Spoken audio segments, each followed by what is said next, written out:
final day of Regenera, or Regenera Rising. Yes, we have a beautiful day lined up. And I just took over because I didn't see Roxy on the screen, but actually it's not my prerogative to open the space. So I would like to go back into my place and take a step back and give the main stage to my amor, Roxy. Roxy. Ito, you are so welcome to welcome everyone just as much as me, but don't stop playing. That's no fun. Roxy. Thank you. Thank you all for joining us for, go on, Jurgis. For what? For what? Turn it up. Un poquito más? My dear. Oh, okay, yes. Oh, we are rising, Regenera rising. This global confluence for creators of regenerative futures. Thank you for joining us. It's our 8th day of our inaugural celebration of the Regenaissance, our decade-long global movement that's brought together successfully revolutionary creators, systems thinkers, organizations to imagine, collaborate, and co-create a world that works for 100% of life. And here we have done it. We've mobilized together. On March 21st, we started. Today is March 28th, 2021, a historical moment for planetary regeneration. The birth of Regenera, our story universe that was created by the Design Science Studio to scaffold thousands of projects and ideas throughout the decade ahead for a future that is regenerative, equitable, and just. The Design Science Studio is an educational incubator for art that empowers creators to imagine a regenerative future like this one. And as a part of this container of the Design Science Studio, we are also launching 144 revolutionary projects, which each help co-create and propel the transition to this world we imagine, because it is time for art that changes history. One thing that we were realizing yesterday, and this is just a happy side effect of this incredible container that we've created, is that amidst this space where we're bringing together all of these amazing people, we've also created a space for our cohort to celebrate and support each other and reach another octave somehow together. And so it's just been incredible to feel how everyone's just been connected and uplifted and supported, and all of the beautiful voices that have come together to weave with us. Oh, wow, amazing. What is Regenera? It is a virtual floating city designed to be the home and the heart of the Regenaissance, a cultural and social movement that is seeking to comprehensively transform the way in which we think and live in society, redefining our relationship with each other and our beautiful, beautiful planet. It appears on Earth in 2021 to show us what's possible within this decade. In our journey to restore ecosystems and bring about the principles of the design science decade, we've woven the city with the principles of our collective mission. And we have celebrated. In a week-long virtual summit, here we are, full of immersive experiences, celebrations, talks, workshops, art, and so many surprises, each one showcasing the important, powerful, and collaborative ways design, science, and story collide. Thank you for coming together as we shift from me to we. Welcome. Jurgis, Amanda, how are you? What are we doing today? What is our theme today, Amanda Joy? Oh, it's what's next. What's next? What do we do now that we've been in this rhythm day after day, this rhythm, this song, this harmony coming together to breathe life into the Regenaissance? What do we do next? What is next? That is the theme of today. Next? What is next? I'm excited. Very excited.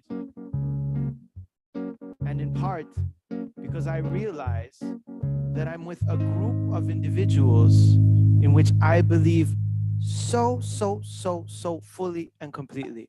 The word for today, the magical word for today, boys and girls, ladies and gentlemen, aliens, extraterrestrials, and other beings of this earth and this broader universe, is belief. I have realized that amongst you, I believe in my creative powers much, much more. I believe in you. I believe in each and every one of you and your capacity to wield magical creative powers. Magical creative powers. Any scientist can easily come and observe what is, but only a true creator can envision the future, can channel the heart, and feel what should be. And together, playfully prototype wonderful visions of the future. And we can do it through having fun. Now, there's a question I have which has been weighing on me for the past 3 minutes. It's a very deep question. I was supposed to have fun with Mel, and I'm wondering whether, because we're running late, whether this, having fun with Mel is still possible. Yeah, do it. Yeah. I love it. You may have heard me say, refer to some of the people here in this cohort as hippies. I do it very lovingly, because if I was to be stranded on a desert island, I would rather be stranded with hippies. People who know how to survive, people who know how to have a relationship with the land, and people who know how to have a really good time. And so one of those people, without a doubt, is Mel himself, a creative force of nature, with which, if I had to improvise to save my life, brother, I would gladly be a brother in arms with you. Come on, let's dance, yeah. Let's dance, yeah. Let's exude joy to the whole room. Let's infect them, yeah. Let's infect them with joy. I mean, people, you need to get involved. We are but catalyzers.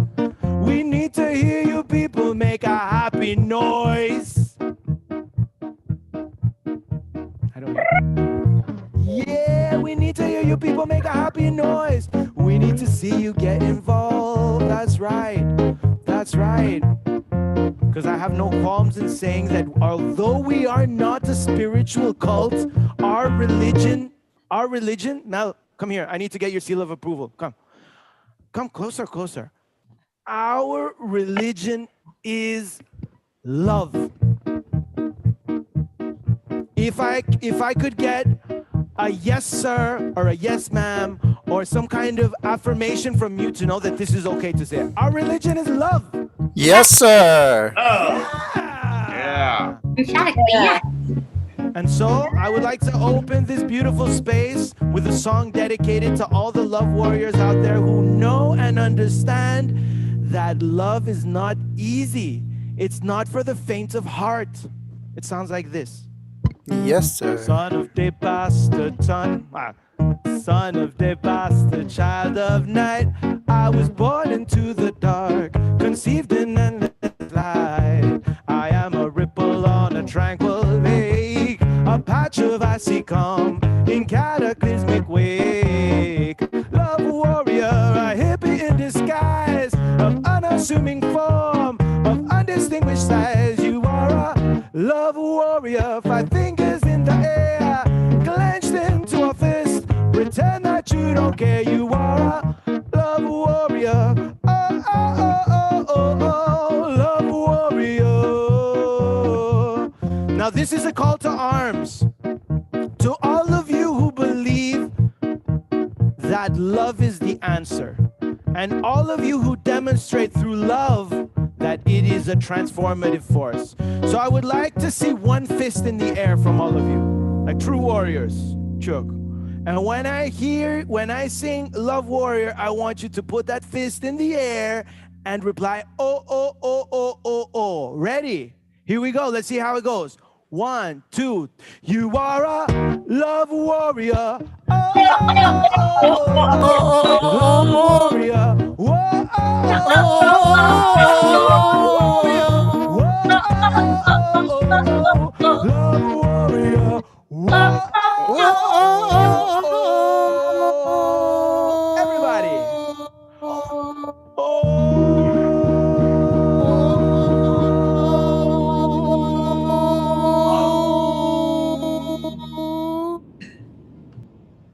That was frighteningly messy and cacophonic, but it was beautiful to behold, and it warmed my heart. Mel, thank you. I'm serious.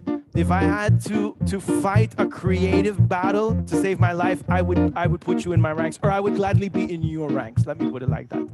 As I would with everybody here in this cohort. It is an honor to be with you. And now, to open this session, I would like to pass the magic ball of attention to Roxy, who will be introducing our next guest, Noor. A ver, Roxy, take the ball of attention. Oh, thank you.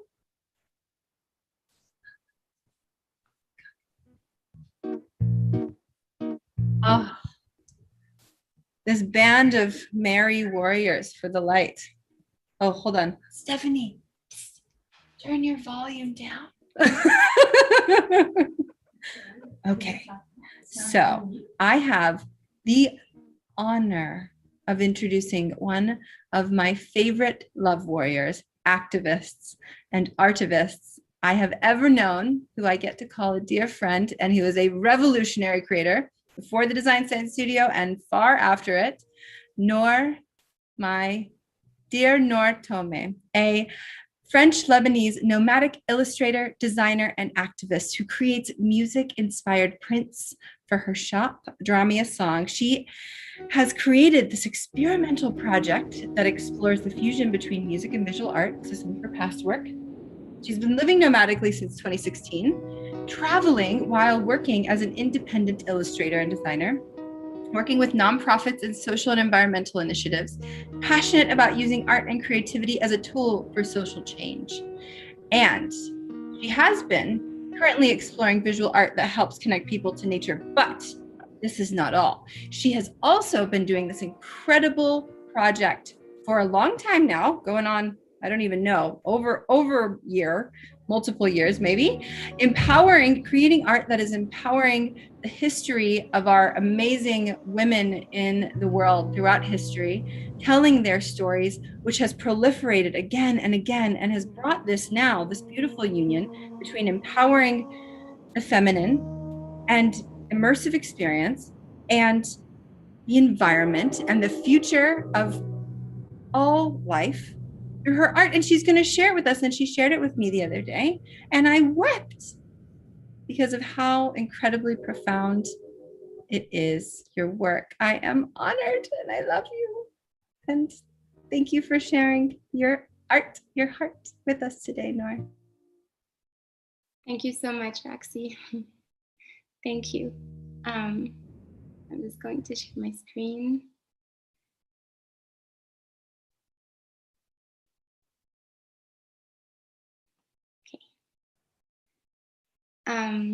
Thank you again, Roxy. Hi, everyone. I'm so happy to be here today with you all. My name is Noor, and I'm an illustrator, and my work focuses on women empowerment. And the project I'm going to present today is an extension of this work, and it's called Unusa, and it's an immersive museum that empowers the feminine.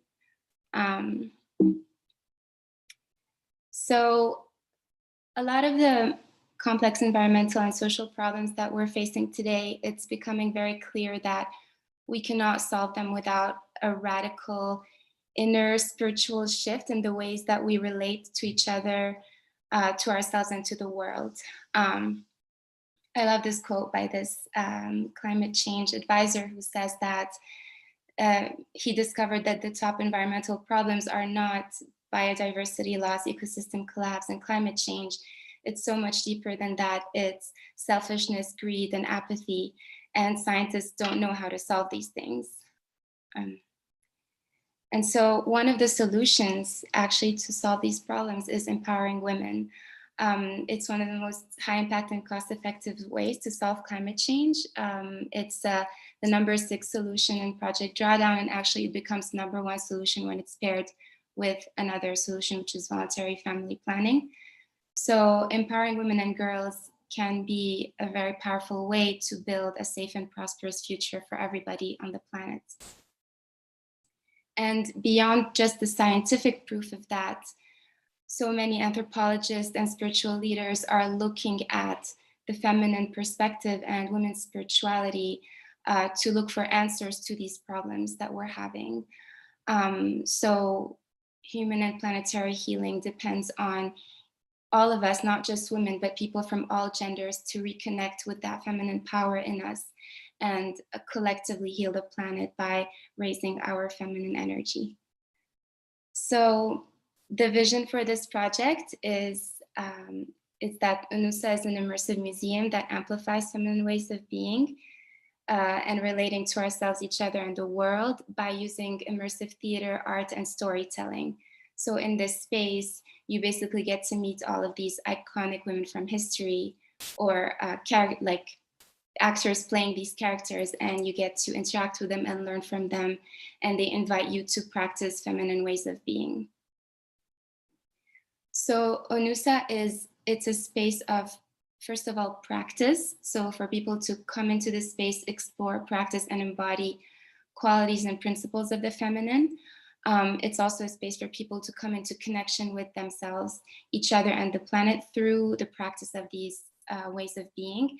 And this is done through immersive theater, interactive rooms, performance art, video installations, immersive experiences, and workshops.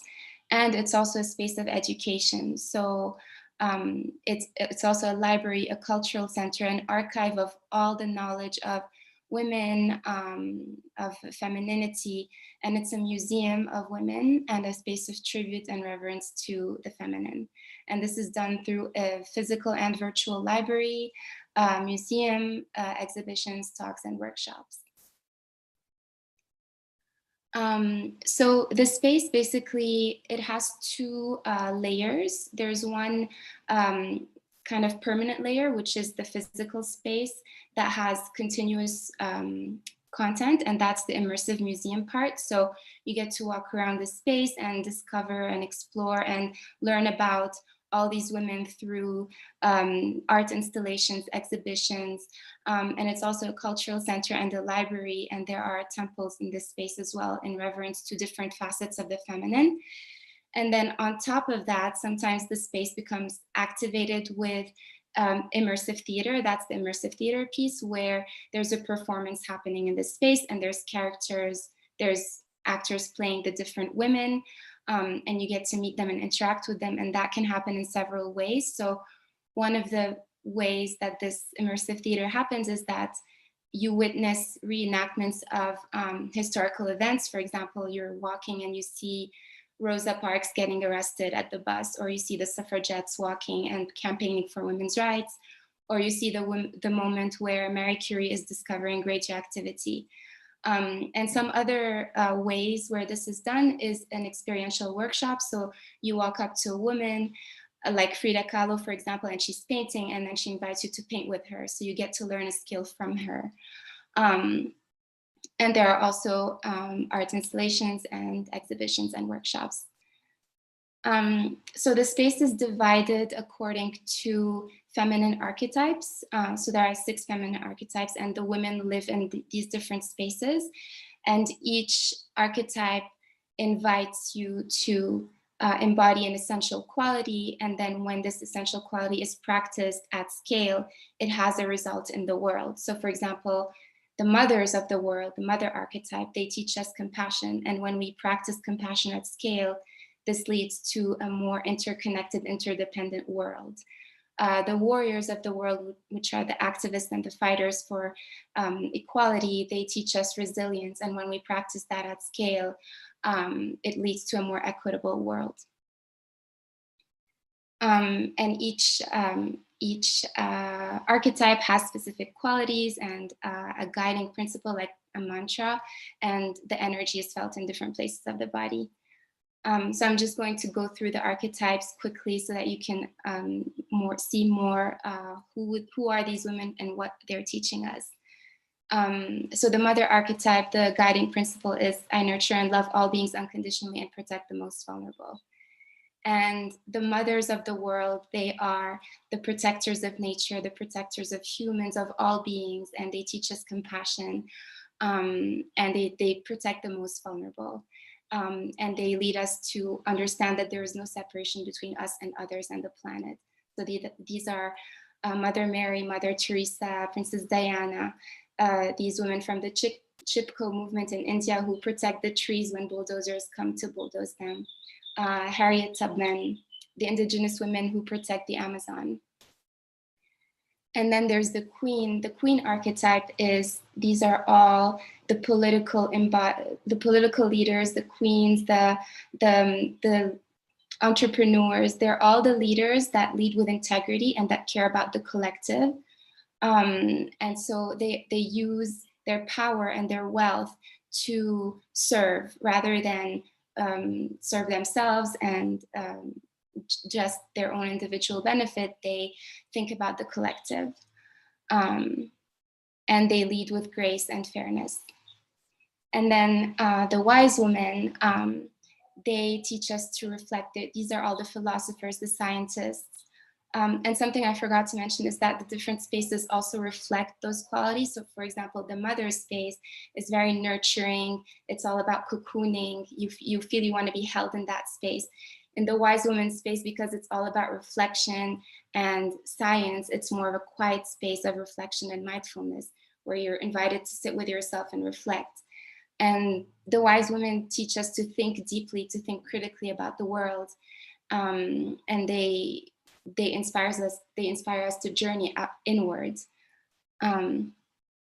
And then there's the warriors. These are the loudest women, and this is the loudest space of all the activism and the women who fought so hard for equality of gender, race, and all humans. And they use their voices to uplift others. And so these are all the incredible women who have fought so hard, and they are fierce and rebellious and loud and resilient. And they teach us that through our resilience, we can get to a more equitable world. And then there's the wild woman, who is all about following curiosity and adventuring into the world with wonder. And these are all the sportswomen, the astronauts, the aviators, the adventurers. And they invite us to connect with our bodies, with our inner energy, and to go into spaces, to break all the rules and go in spaces that we weren't there before. And this leads to more liberated humans. And finally, the creator, who are all the artists. So this is the most creative space. Everyone's painting and singing and dancing. And all these women teach us to connect to our imagination, and that leads to a more open world. And there are different ways to interact with this space depending on our depth of engagement. So the first layer or the first level is, I would say, more children or younger people would just be inspired by all of this, by all these incredible women. And then the deeper layer is to not just be inspired, but to recognize that a world that has more feminine energy could be a better world, or a more loving, caring, balanced world. And then the deepest layer is to actually be inspired to act from that space, and to show up in the world through these feminine qualities. And so this is our team at Presence. Many of you know Damien, who's the founder of Presence, and Caro, who's also in the cohort. Both of them are incredible experiential designers and producers, and I'm so honored to work with them. So basically now what our vision needs is to be connected to brands or investors or organizations in the space of women empowerment. So kind of like either a brand partnership or a community partner, so that we can basically, who would fund this space, and also looking for physical spaces to start hosting prototypes of this, that would be like pop-up versions, and also experts and advisors in museum design and immersive theater. And finally, to end, I love this quote that says, if we want our girls to benefit from the courage and wisdom of the women before them, we have to share the stories. And this is just the origin of Unusa, which is, it's the Arabic word for feminine or femininity, which is my native language because I'm Lebanese. And that's it. The website is not up yet, but if you're interested, you can get in touch with me and it will be up soon. And we're starting to create the Topia world as well. Thank you so much. Would you all like to share your voices in response to that incredible presentation? That was Thank amazing. you. Thank you. That's Super lovely. That was amazing.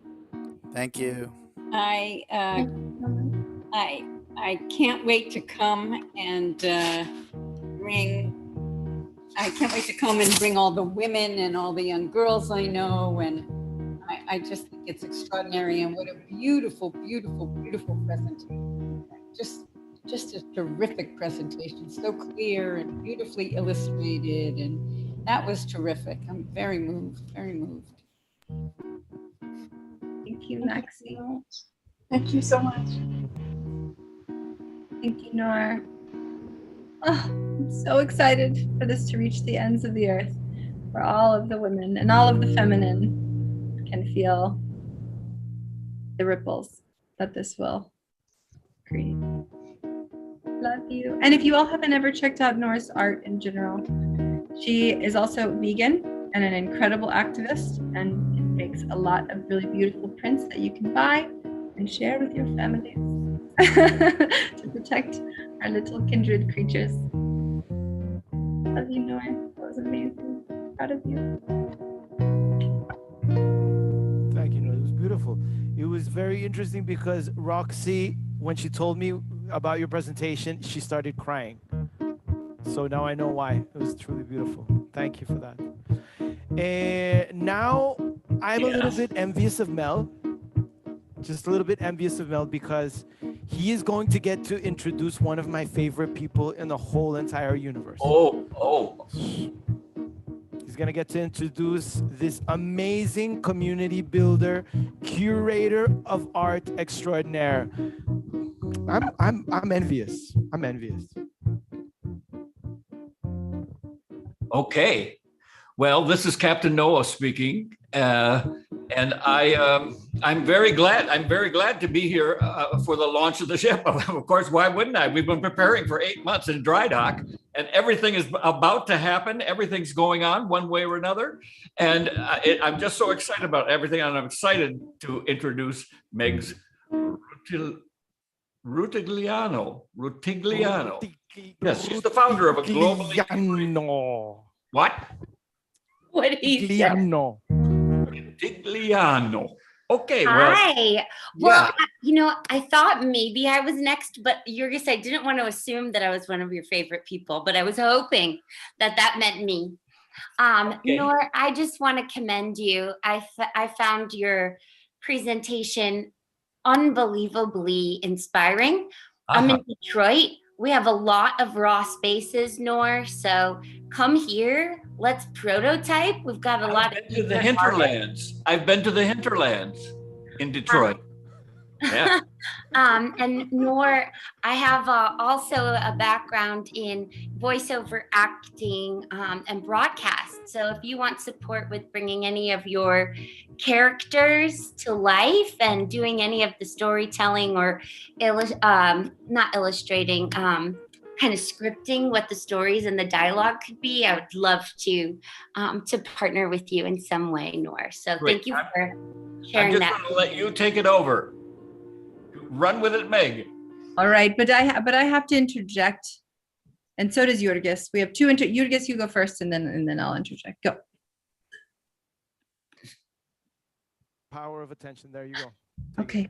I just have to say that Megs is our keynote for today.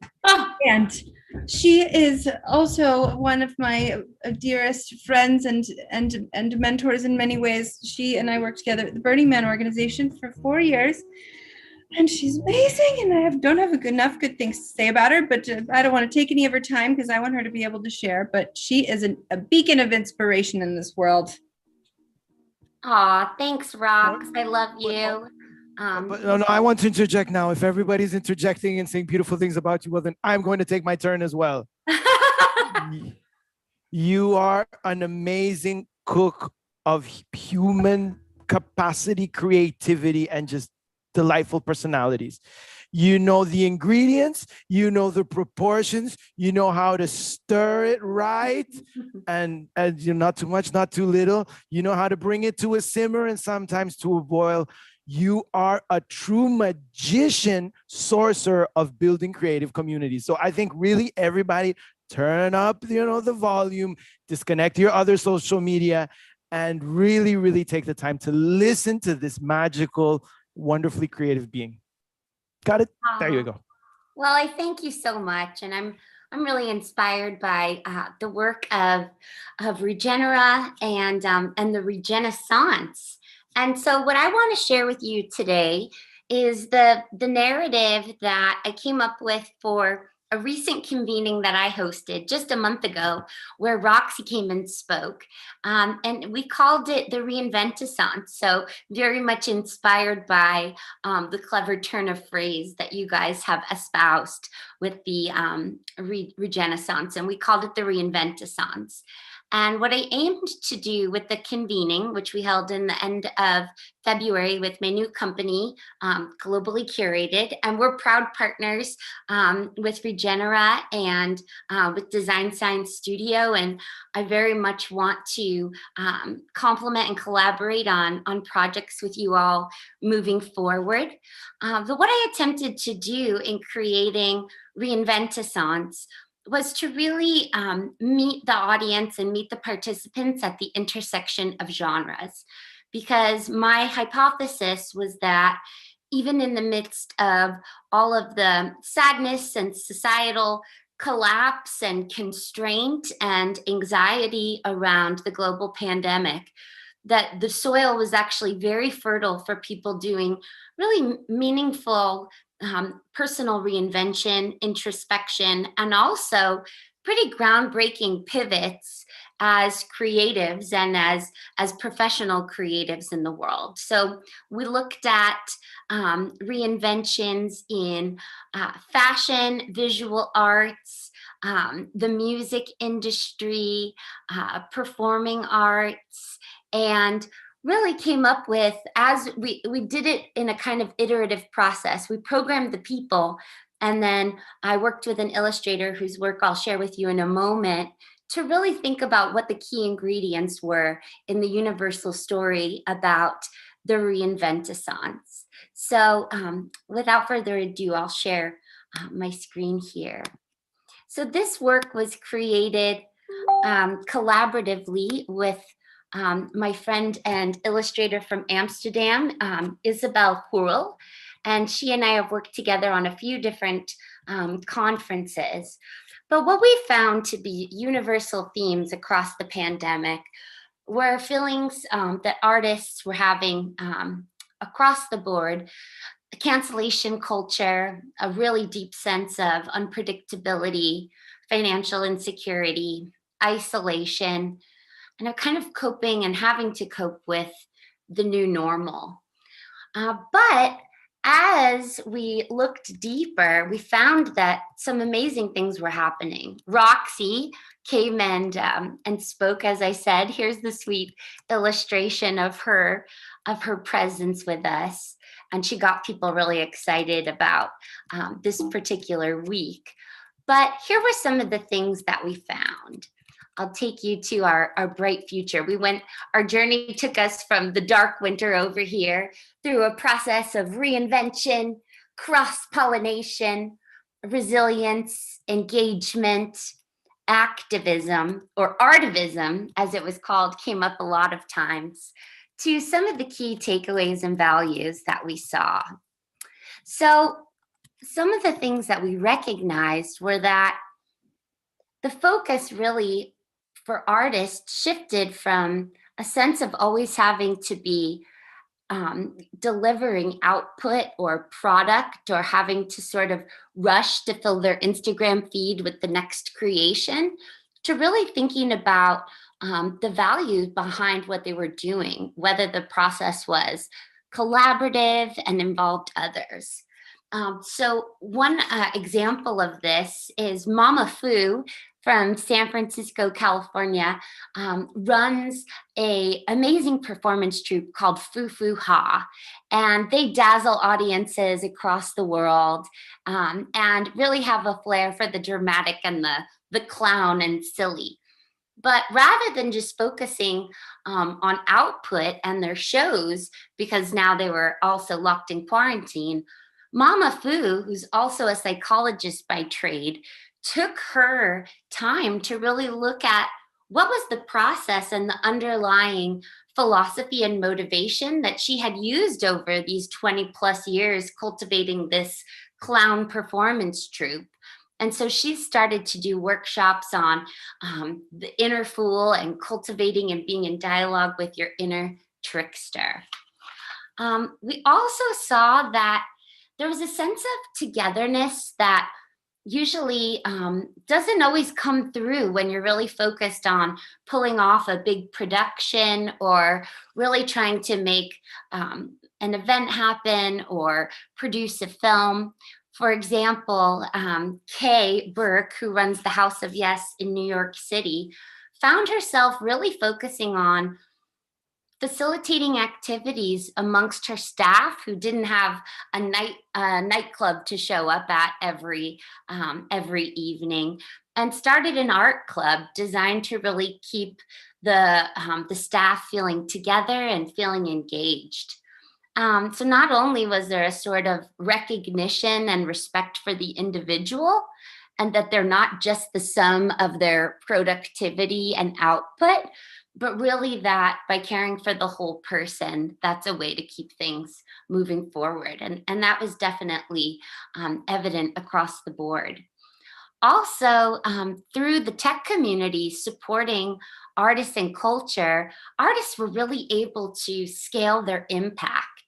A couple of examples: Honk Festival, that did a live marching band festival in Boston and Seattle every year, was able to have the first Honk Festival that happened on 7 continents, with marching bands even coming in from Antarctica. Jazz Mafia, which is an example, or is a Bay Area based performance troupe, actually ended up cultivating a much larger following by doing Tuesday shows in their backyard in a socially distant way, and finding that they were reaching new fans by making their shows available online. And another example of the tech community supporting artists or artists using technology to scale their impact was a group in Sao Paulo, Brazil, led by a wonderful man who spoke at our conference, Wellington Noriega, was active. They call themselves Doctors of Joy. Were active in bringing art and performance and clowning to children in hospitals. But with the onset of COVID, they were unable to continue their practices in real life. But a big tech company in Brazil heard about their struggle and their inability to connect directly with the children, and gave them iPads, like hundreds of them, that the clowns and the performance artists could use to interact in this kind of pandemic space with the children that they had previously been caring for, those with very complicated health issues, and also patients suffering from the effects of COVID-19. So I definitely have felt in big ways that artists are more available for collaboration and more willing to show up at things. I mean, it's been great, and you guys have probably experienced this. Producing conferences online means that you don't necessarily have to fly somebody somewhere, and people's schedules seem more porous and more flexible. So I think that that's been a real boon for us, bringing more togetherness to the table. And I'll just share one last point because I don't want to run over. I know you have a tight program. I think that also the pandemic has allowed us to reclaim our time, our space, and our capacity, and then also our city, the cities that we live in, our neighborhoods, and our environments. And you see this in the globe with the cityscape there.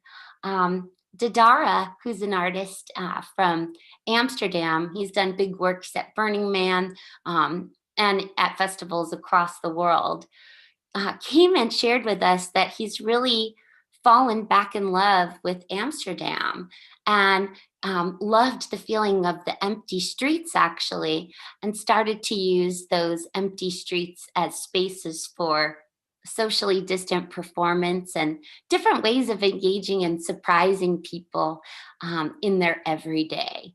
So it was a pretty fantastic gathering. We'll definitely do another one coming up. And if any of your projects, I know that this is a pretty amazing cohort that you have here. If any of your projects could use a global touch, or you could use some support with reaching international artists beyond the amazing and very widespread network that you already have, I'm always here as a project partner to support Roxy and all the folks in the cohort. So big love from Globally Curated.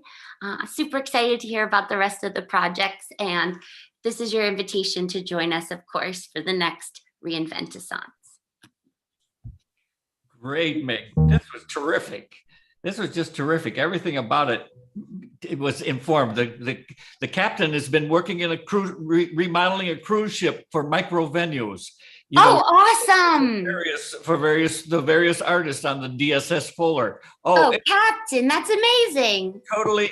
Amsterdam. Everything you say resonates with me. I'm glad to meet you and hear you talk about your project. Jurgis, how's it going? We're going to introduce the next one too, right? It's going very well, and actually, Meg, you know, I mean, you always leave me speechless. You always leave me speechless. I mean, again, I could, you know what? You could hire me just to say nice things about you, because I think I could do it better than anybody else. But then again, it's well reserved. But I have lots of good things to say about everybody. Ganga also is absolutely magical. And there are also people who have been part of this studio who have left us, but they're always part.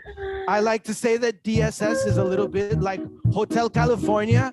You know, once you hippie with us, you can never, ever leave for sure. So I want you all to know that he is here with us. He is here with us, Mr. Charles Michel. And if anybody's spreading regenerative vibes in the world through culinary tradition and cooking anthropology or food anthropology, it's this guy here. He's still part of us. Don't worry about it. Send him a kiss. Your present. So much love to everybody. Yay! Our next speaker, or the next member of this beautiful cohort, is a truly inspirational. I would call her I wouldn't call her an energy worker, but she's some sort of very, very progressive, I would say, person who helps you resolve your issues. Now, Ganga is a person who really, really understands the intricacy of the human soul, of the human being, and she's currently working with very interesting projects to do with Jungian archetypes and stuff like that. But because it's stuff which is too smart for me, and I can't really, like, all I can do when she speaks smart is like nod, because she's far beyond what I'm capable of. I'm really happy just to give her the stage and have her tell you a little bit more about the amazing things she does. Thank you, my friend, and thank you. I'm so happy that you and Charles are together. I love you both so much. I'm so, I just feel so filled up right now, and so, you know, grateful and humbled and honored to be in this beautiful lineup. I really feel Meg's and Noor, the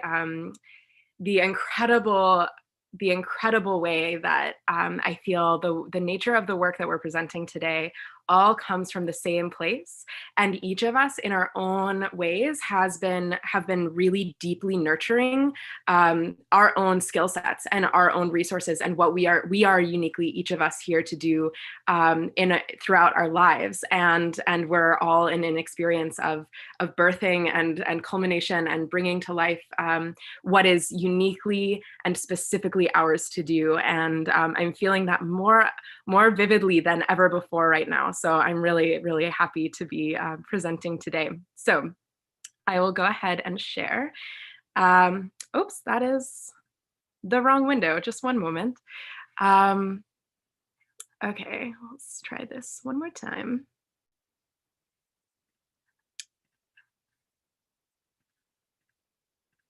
Beautiful. And I won't be entering full screen so I can have my notes. So I apologize for the little bar at the top, but I think we can make our way through it. All right, so to begin with, I think that if anyone is familiar with Buckminster Fuller's work, you know this quote: "You never change things by fighting the existing reality. To change something, you build a new model that makes the old existing model obsolete." So this is a central tenet of so much of the work being done within the studio and throughout the many regenerative movements that we have witnessed this week. And I want to invite all of us to feel the magnitude of the many, many individuals, communities, working together toward regeneration in our own ways, in our own bioregions, and responding to the needs of our local communities. There is so much more of this going on than I think any of us even know, than any of us actually can even conceive of in the world. And I just want us all to feel that, to take a moment to actually feel beyond even what we've experienced this week in the Design Science Studio, beyond any imaginings, that all around the world, this is what the people at ecosystem restoration camps have discovered, that people are doing this work in deep and powerful ways all around the world. And that just gives me a deep and profound sense of connection with the whole, with humanity, with people who I will never meet and who I will never encounter, but who I trust deeply because I know that we are working alongside one another. So if we're working alongside one another to build regenerative culture, what system are we making obsolete? The way that I've articulated this, and I feel that naming is very, very important so that we can be very clear and specific about what we are doing. The way that I name this is extraction culture. We are working to make extraction culture obsolete. So extraction culture looks like many, many different things. It shows up in many dimensions in our world. It looks like the extraction of resources from the Earth's body, taking what is alive and turning it into capital. It also looks like the extraction of people from both their homelands and their traditional life ways, which is the modus operandi of colonization, and the wounds of that are continuously being reiterated in our world to the detriment of all.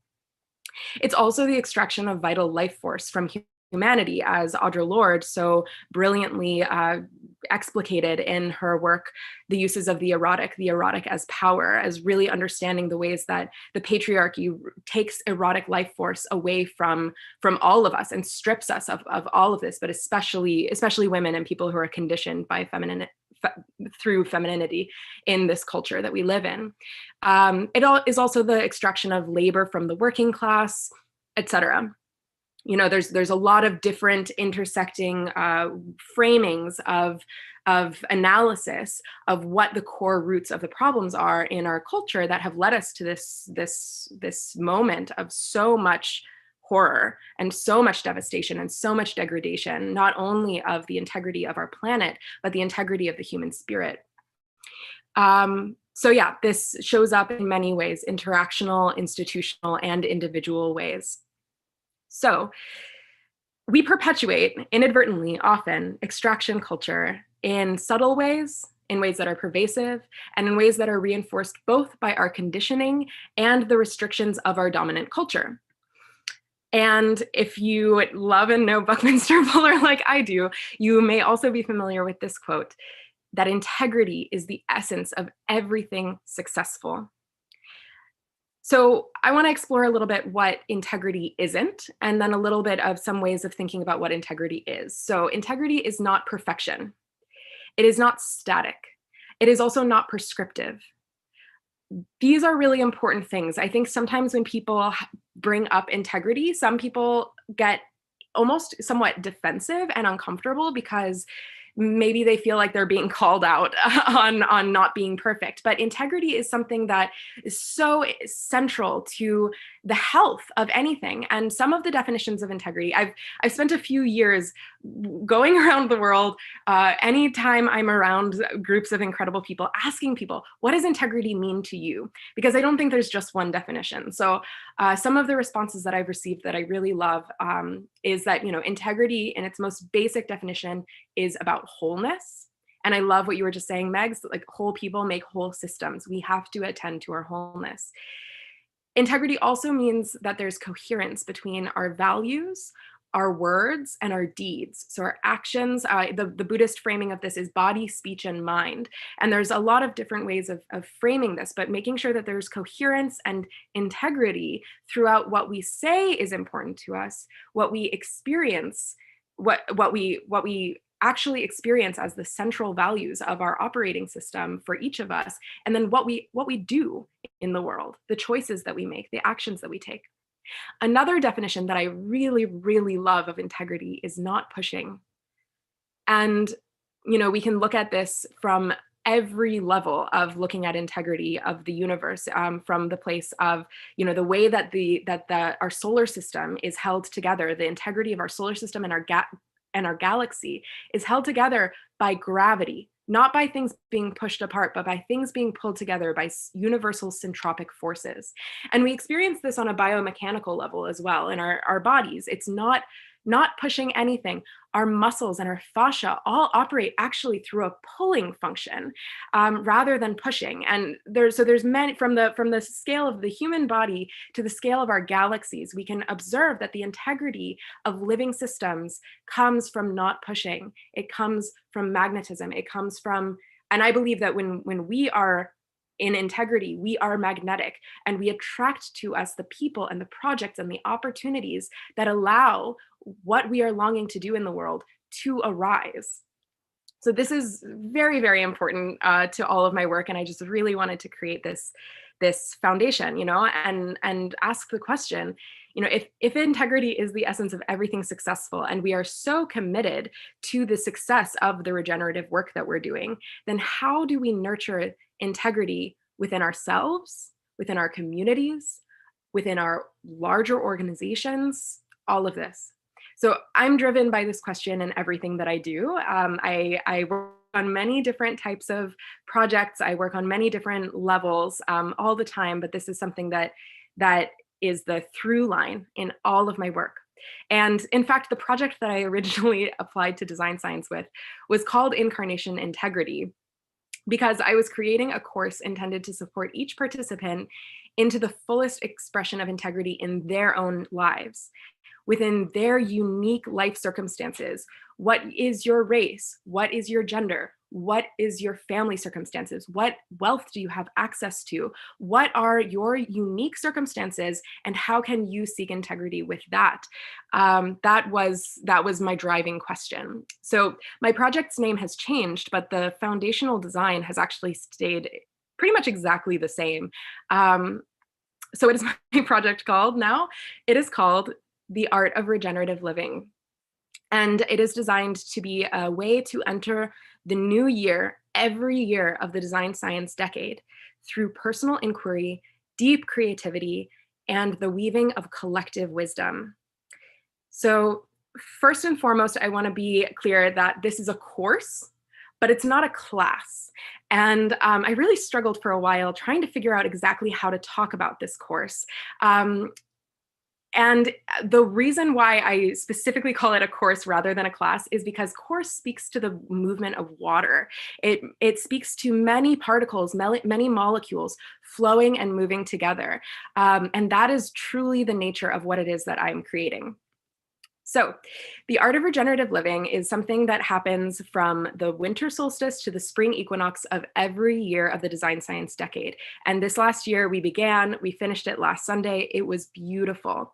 And here I have the information of the sliding scale and the pricing, because I want to be really, really transparent all the way through. This is a part of my business. It's a part of my work. And also I try to make things as flexible as possible for everyone so that anyone who feels truly called to participate is able to. So this follows a simple structure of weekly invitations for self-inquiry, followed by Syntropy Circle calls within an intimate cohort. This course is designed to weave our collective wisdom. It is a 3-month-long experience hosted online every winter of this decade, designed to invite you into a state of being that nurtures coherence, resonance, and harmony throughout your life, your social and ecological relationships, and move toward greater integrity with your regenerative work. So this is specifically for people who identify within or long to be a part of regenerative movements. It is a course where our own lives and longings are the curriculum, and our own capacity for courageous and loving reflection are the instructors. You will give and receive wisdom, insight, and value with your peers, and enjoy the synchronicity that emerges when a group of people devoted to planetary healing sit down and deeply listen to one another, to our ancestors, to our bodies, and to the earth. And I can be a little long-winded when I'm like really wanting to go into the details of things because I feel it's important. So I'm gonna jump through these next few slides, but we follow the structure of 3 months. So the first month is about remembrance, and we follow these lines of inquiry that you can see here. And all of this information is on my website, so you can definitely go deeper if you're curious after I'm done speaking or after the session is complete. In the second month, we focus on reconnecting with our environment, with our visions, with our deepest longings, with the magic of the ordinary all around us. And finally, in the third month, we regenerate. So this is when we begin to connect with land projects that we want to be a part of. We regenerate our social systems, and we work on we do shadow work to regenerate our own psyches. So this is my invitation to all of you. I just want you to know that everyone listening here, your wisdom is deeply needed. And there are ways that you can weave collective wisdom with others that makes everything we are longing for so much more possible, and the way toward that so much more clear. And I believe very strongly that integrity can best be nurtured in the context of community. This is very, very important. Integrity, we talk about synergetics. Synergetics is the geometry of relationship. It's about relationship. And when we're in community, we can actually begin to understand ourselves better in this way. And so I just want to welcome you. If you feel intrigued by this, if you feel a desire to participate, the next cohort doesn't begin until the winter solstice of this coming December, but registration is open. If you're interested, we can do a year-long payment plan to make it really, really accessible and possible for you if you're interested in this. We will be capping it at 24 people because it's very important to me to be as intimate as possible. This last cohort was just 12, so I'm growing very steadily to make sure that we don't lose the richness of what is possible in a very intimate container. But I want you to feel welcome to join, and every year we will be iterating. So if not this coming year, then hopefully sometime in the decade, you who are listening, who are part of this moment, will be a part of this beautiful community that has been nurtured. So with that, I'm complete, and I can't express enough how grateful I am for the container of this entire studio and every person who has been a part of helping me understand how I can best offer this work and offer myself to the integrity of all of our work together. So with that, I am complete. Thank you so much. Thank you, Ganga. That was so beautiful. And I have to just also shine a bright light on the fact that you have been such an integral part of so many of the moments that have helped the studio flourish. You are a captain of one of the pods, which you took very seriously, and you have nurtured and supported 12 different creators within the studio. You have helped us at many different peak moments when we were thinking about refining the design and different ways to bring and amplify the voices forward. You were a critical component in opening the container of Regenera, helping to guide that entire ceremony. And today you will help us with this transitional ceremony.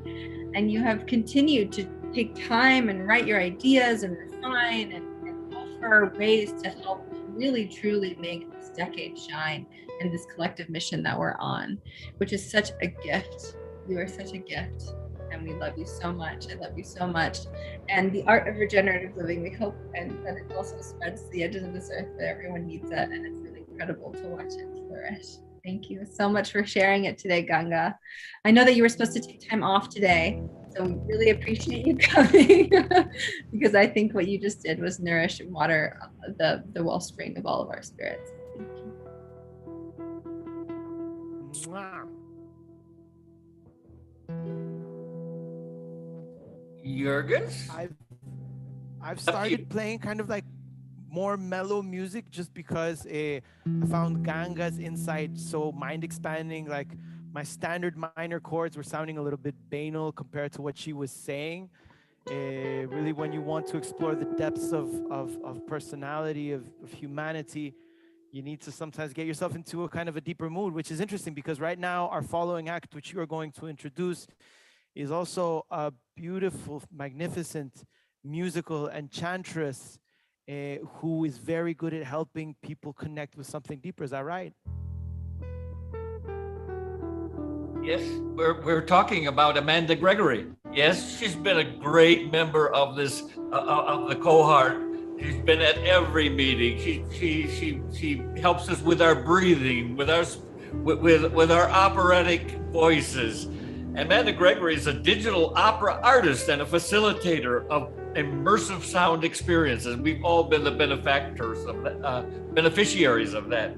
Her projects combine operatic vocals, 3D sound design, ceremonial containers, psychoacoustic effects, and grounding frameworks drawing from neuroscience, psychology, and contemplative science.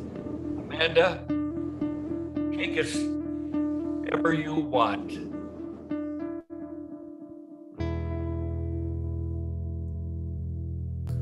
Thank you so much for that wonderful intro. It is such a pleasure and an honor to be here with each of you.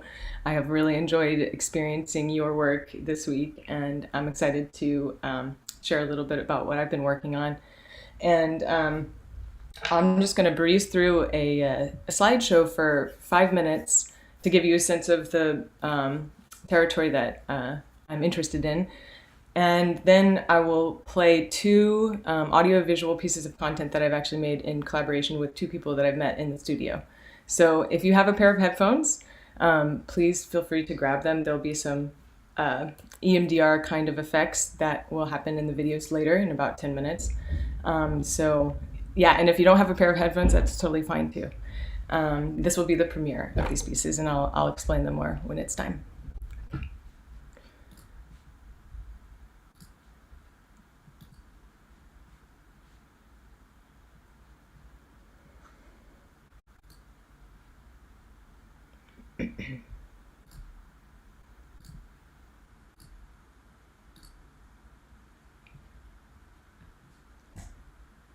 Okay, everyone can see my screen okay?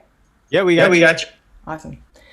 So the project I'm working on right now and incubating the Design Science Studio is a project called Meta Music, and I can explain why I call it meta in a moment. The ultimate vision is to work with the East and the West traditions to sort of create sound experiences that can expand the mind beyond its familiar boundaries. Some of the objectives would be to enable mutually rewarding transformational experiences, and this would be in group settings and also individual sessions, and then reveal new dimensions of awareness as far as our own evolution of our brain goes, and being able to implement some of these scientific discoveries about consciousness and the research that I'm doing with the lab that I'll explain in a moment, and to see what's possible with achieving new states of awareness. Fostering openness to experience and mindfulness, and reconnecting with childlike wonder. And that is a term that is called open mindfulness that I've been developing with my partner, fiance Jonathan Schooler, who's the director of MetaLab from UCSB, who studies research on consciousness and psychological and brain sciences. And so ceremonial containers, one of my collaborators is Andrew Pollack, who facilitates Indonesian Kecak, which is concentric circles, where you're interfacing with polyrhythms with other people. It's an ancient practice. It's been in Indonesia for thousands of years, used by the people there. And basically, wanting to really honor and bring a lot of reverence to those indigenous practices, but also learn from them of how we can create a culture that is harmonizing through sound and music and rhythm, and through face-to-face connection, through connecting with our environment and nature.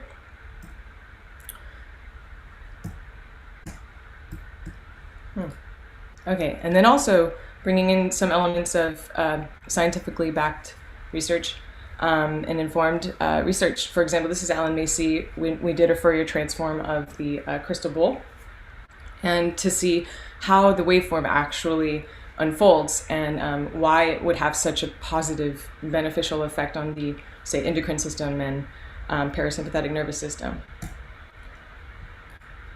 Then also collaborating with neurostimulation and neuromodulation device developers and inventors, Tiff Thompson and Nick Douglas, who are here in Santa Barbara, and I'll be learning how to take the frequencies that are helping brain parts to be able to communicate with each other, and then translating that into sound and seeing what happens. So lots of research to do there. And here's just an example of some of the psychoacoustic effects I've been developing, where I basically live generate them through this machine I've made or worked on. Let's see, general resonance theory is an example of a theory of consciousness that I've been wanting to bring through a sound experience. And the basic idea is everything in the universe is vibrating.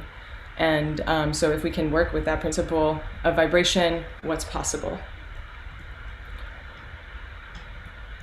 And then open mindfulness, as I mentioned before, this would all be going into a study where participants would be have a metric before and after to see what are the changes that have happened in increase in openness to experience and mindfulness, and how could that really benefit the world to be more open mindful, in addition to lowering our psychological age, which is now just recently showing in science to make us actually younger. So here are some of the benefits of increasing openness to experience, which a lot of us here have already developed. But sometimes it can be a little bit reckless. Sometimes being too open is not necessarily a good thing, so that's why it's good to integrate something, mindfulness, and meta-awareness, the awareness of one's experience, and then presence, being able to ground, and acceptance, being able to release judgments, and so create open mindfulness, which is gaining the benefits of both and offsetting each other's limitations. So this is the work that I'm doing with UCSB's Meta Lab and Jonathan School I'm very excited about.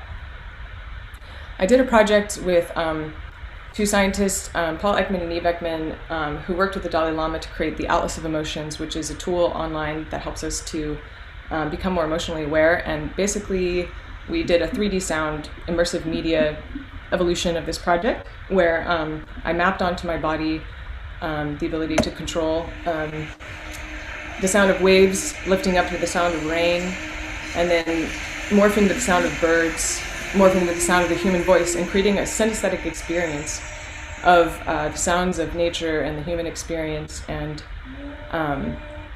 the systems that we're embedded in. And this is an example of what I'm trying to do with sound right now, is essentially create a forest shape, which you'll see in Mora, which is an online gallery that we've got going on right now. And yeah, synesthesia is also a key interest, and then cymatics, and just really exploring how you can translate sound through water and be able to learn from the patterns that are created from cymatics, how they might be affecting the body and the brain and the physiology and well-being. And then just creating hyper-realistic environments where you're floating through nature and you're becoming present to the miracle of the particular point in the universe that we are close to the sun to be able to have life on this planet. And then eventually we'll be able to, we'll be first developing sound experiences and then adding layers of haptic vibration, neurofeedback, hypnagogic light, and then visualizations.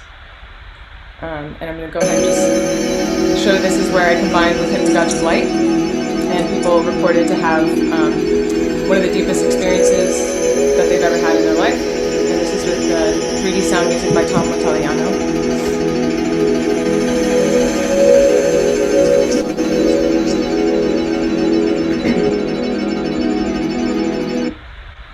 my collaborators. Jonathan Schooler from MetaLab, who worked on the vibrational resonance theory with Tam Hunt, and then V.S. Ramachandran, who's the expert on synesthesia and creativity, and developed the mirror box, and Andrew Polek, who I mentioned before, does monkey chant, Eric Oberthaler, who is helping with quadraphonic sound design, Alan Macy, who has been mentioned in Ada Paris's presentation, and he does biometrics and develops the interface for a lot of institutes to be able to measure what's happening in the physiology. And then the Design Science Studio, there's about 8 to 12 people that I've been in conversation with and excited to collaborate with, and there continues to be more and more and more people that I'm excited to connect with in this studio. So now I'll go ahead and switch to these 2 pieces. I have 6 minutes left, but they're each 4 minutes. I don't know if I have a chance to go over. I can just skip. I can skip one of them. But let's see.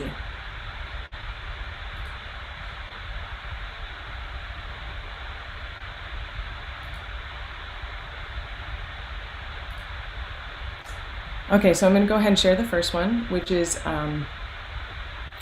or if I'll share one, and then if I have time, I'll share the other. But if not, I will be performing at the beginning of May, and I can present that piece for you guys then. And there'll be actually several pieces I'll be working on before then, so I'm excited to premiere those. But so I'll just show this one for today. And this is a piece that I worked on with Michael Zelp, who I met in the studio, and it's playing with the idea of the Lagrange point in the atmosphere that is absent of the gravitational pull from all the other planetary bodies. It's the place of floating. And we're sort of playing with this primordial theme of what was it like before the Big Bang, and before language and before the vibrations became everything. So Amanda, yeah. share the other one after the session.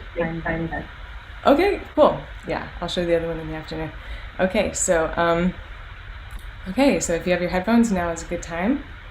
So Amanda, there's a lot of background noise. So you might want to mute while it's playing. Oh, okay. Thanks for telling me that. Sorry about the background noise. If you turn off the sound, that'll be better. Okay.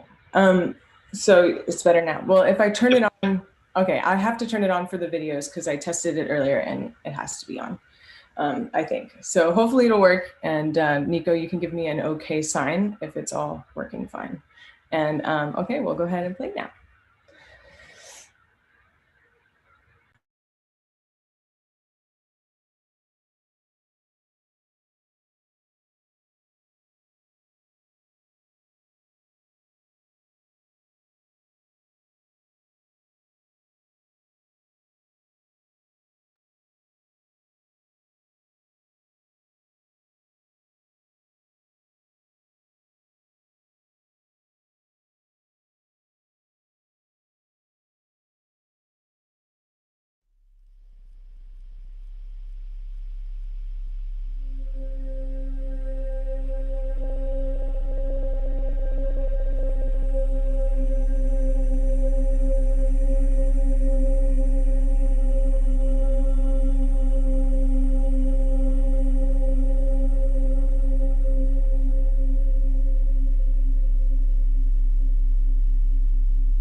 Thank you very much. I realized I just didn't turn on my original sound for that after all that.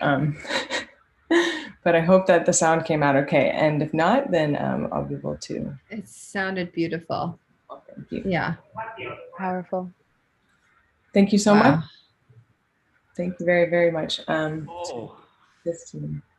Thanks for Thanks, Amanda. That was just terrific. I'm speaking as one opera star to another. This is Robinson Crusoe. I was an opera star before I was on the shipwrecked on the island for 30 years, and now I've been rescued by DSS Fuller. And many of us have been. Many of us have been brought to the surface through participation in the Design Science Studio.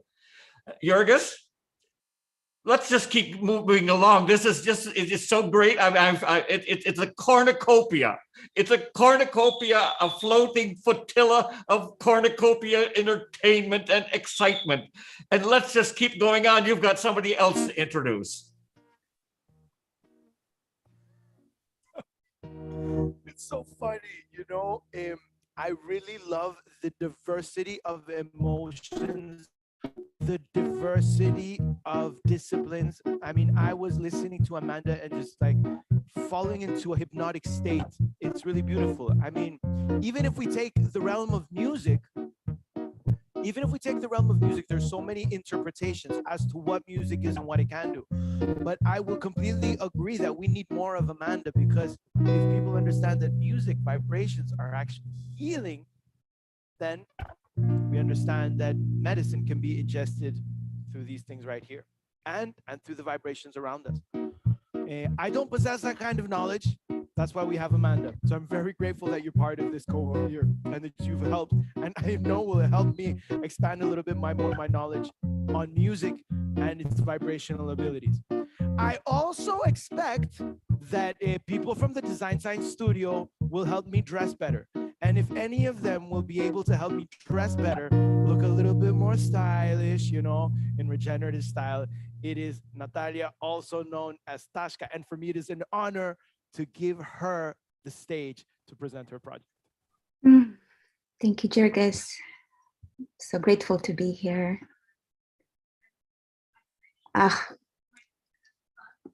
You're all so incredible. Amanda, I'm so inspired by your music, and I'm always transported to other places and experiences of being inside of my body. So thank you for that.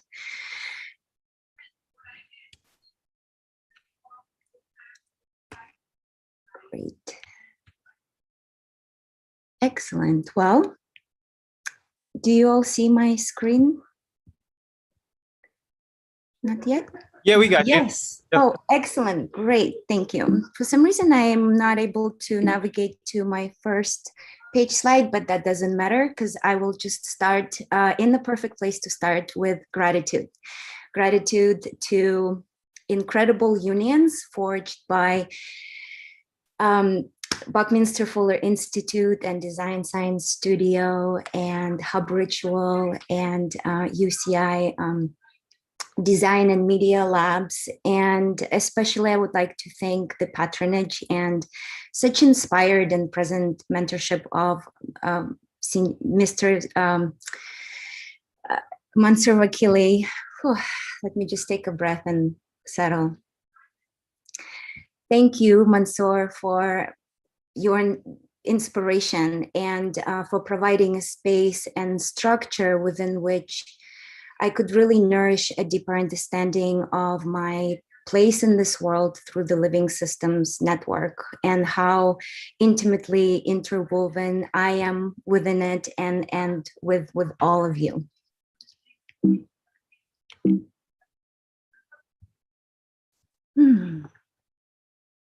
Excellent. So last 7 months have been most inspiring with discovering works of many incredible thought leaders. But to me, Bucky is my most inspiring rebel. And I love his leadership of thought in really inspiring us to look at the relationships and the qualities of relationships as our ultimate pathways to transformation.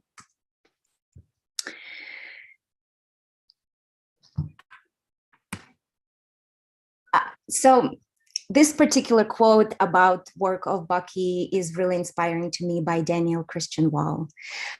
Culture transforms once we understand ourselves as processes that define self-identity through being in and made of relationships. I just think that's an integral moment for us to pay attention to.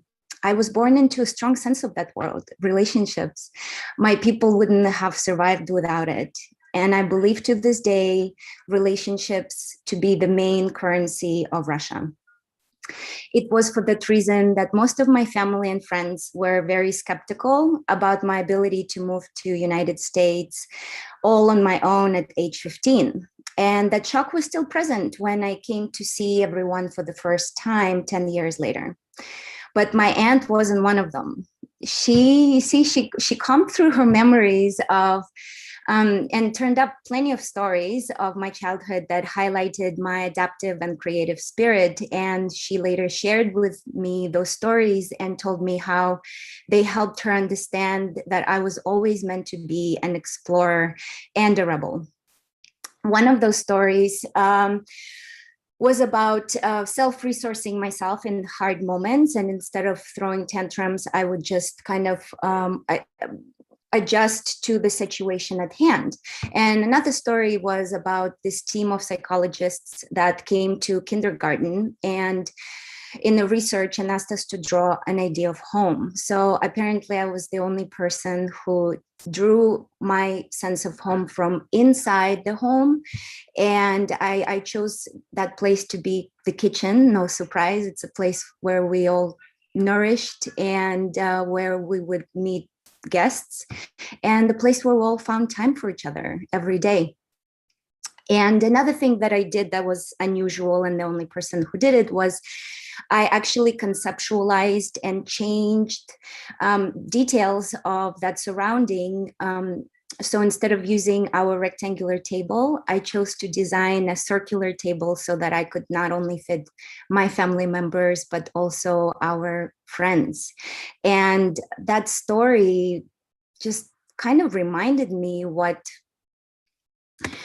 a sense of home was always to me. And that was a place where nourishing relationships happened. And I was also really surprised by that story because I never considered myself to be an experienced designer.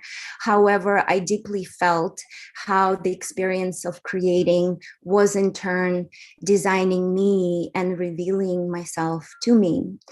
And you see, my family wasn't that wrong. The sense of displacement was definitely felt deeply when I moved here.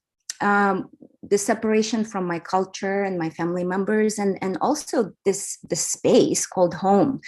I was grasping at ways to find ways to self-resource myself, and I actually turned to fashion and style in helping me regenerate my sense of belonging to myself and to the space I was occupying. So space, as Madame Blavatsky says, is a potential, and it pulsates with waves of livingness. And as I shared my story, for me, space is essentially where the relationships happened, and it's our home and everyday journey. Space I used to consider as an out there thing, but today I'm really studying it close and personal through my work. And through a lens of a dancer, space is something I would move and extend through and participate with. Through a lens of fashion designer, space, particularly in the Western world, space is essentially 1 to 2 inches of ease that you find between your garment and your body.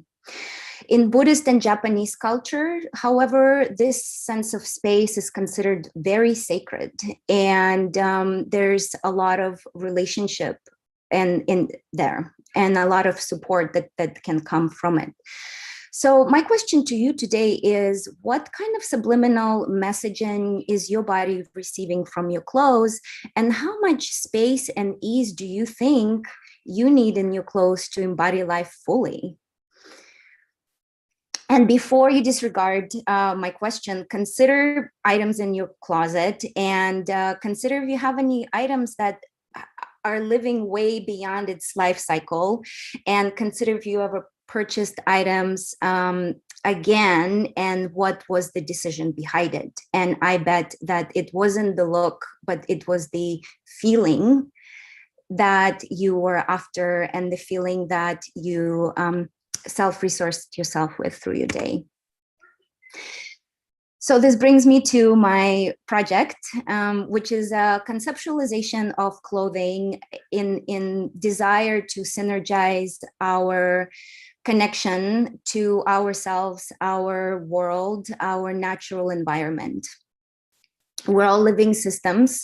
We embody aliveness of the universe, space, and we interface with it. And clothing is our interface with space and world.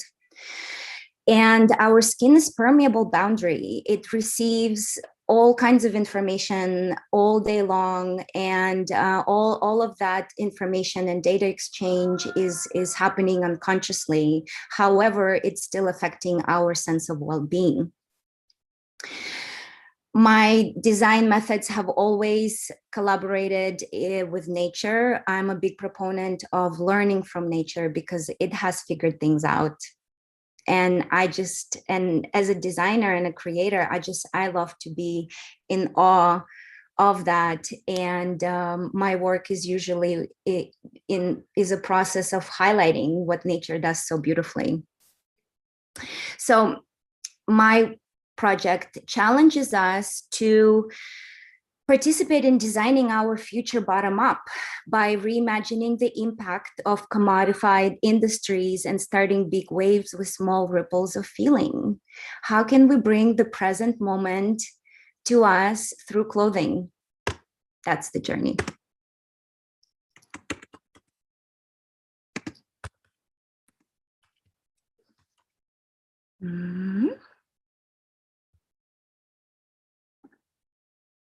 All right. So how to collaborate with space for regenerative reenchantment. I consider the works of some biophilic design, which is talking about leveraging the naturally occurring sensory stimuli that we receive from nature and how to utilize it in building clothing so that it helps to collaborate with feeling more alive. I considered modalities such as wind and light and gravity and sound. And how can I use these modalities to help and integrate it into clothing to help us practice nonlinear and intuitive and relational and playful living? And can clothing be a conduit to presence and essentially evolution? And so the journey starts with Synergetic Suit, which is inspired by technology of kite and the playfulness that we derived from it since long ago. What I found inventful about this is that I have disregarded everything I know about my studies in fashion, and I went back to the basics. The idea of living systems is not about conceptualizing it. We are it and we're in it. So how in my own process can I be present with the basics, which started with just sphere? As Bucky says, space is packed with spheres. So let's see what happens. This entire dress is produced out of a zero waste patterning, and it's constructed with two seams, where in the industry you usually find dresses to be constructed anywhere from 20 to 40 to 50 seams. It just depends how complex it is. So I'm truly trying to shake things up and try to kind of be a rebel and explore and turn all the stones that I can in the process of design and creating and producing fashion. On top, you see this one way of wearing this, and then on the bottom you flip it and enjoy a play of another experience.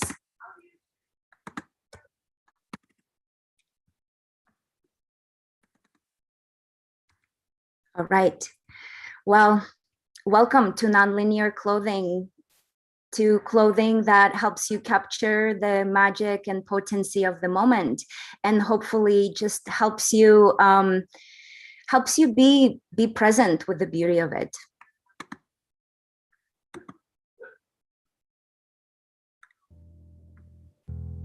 All of these different looks it comes from one dress. So ideally, I introduce you and I invite you to play with the potential and create your own experience and your mood.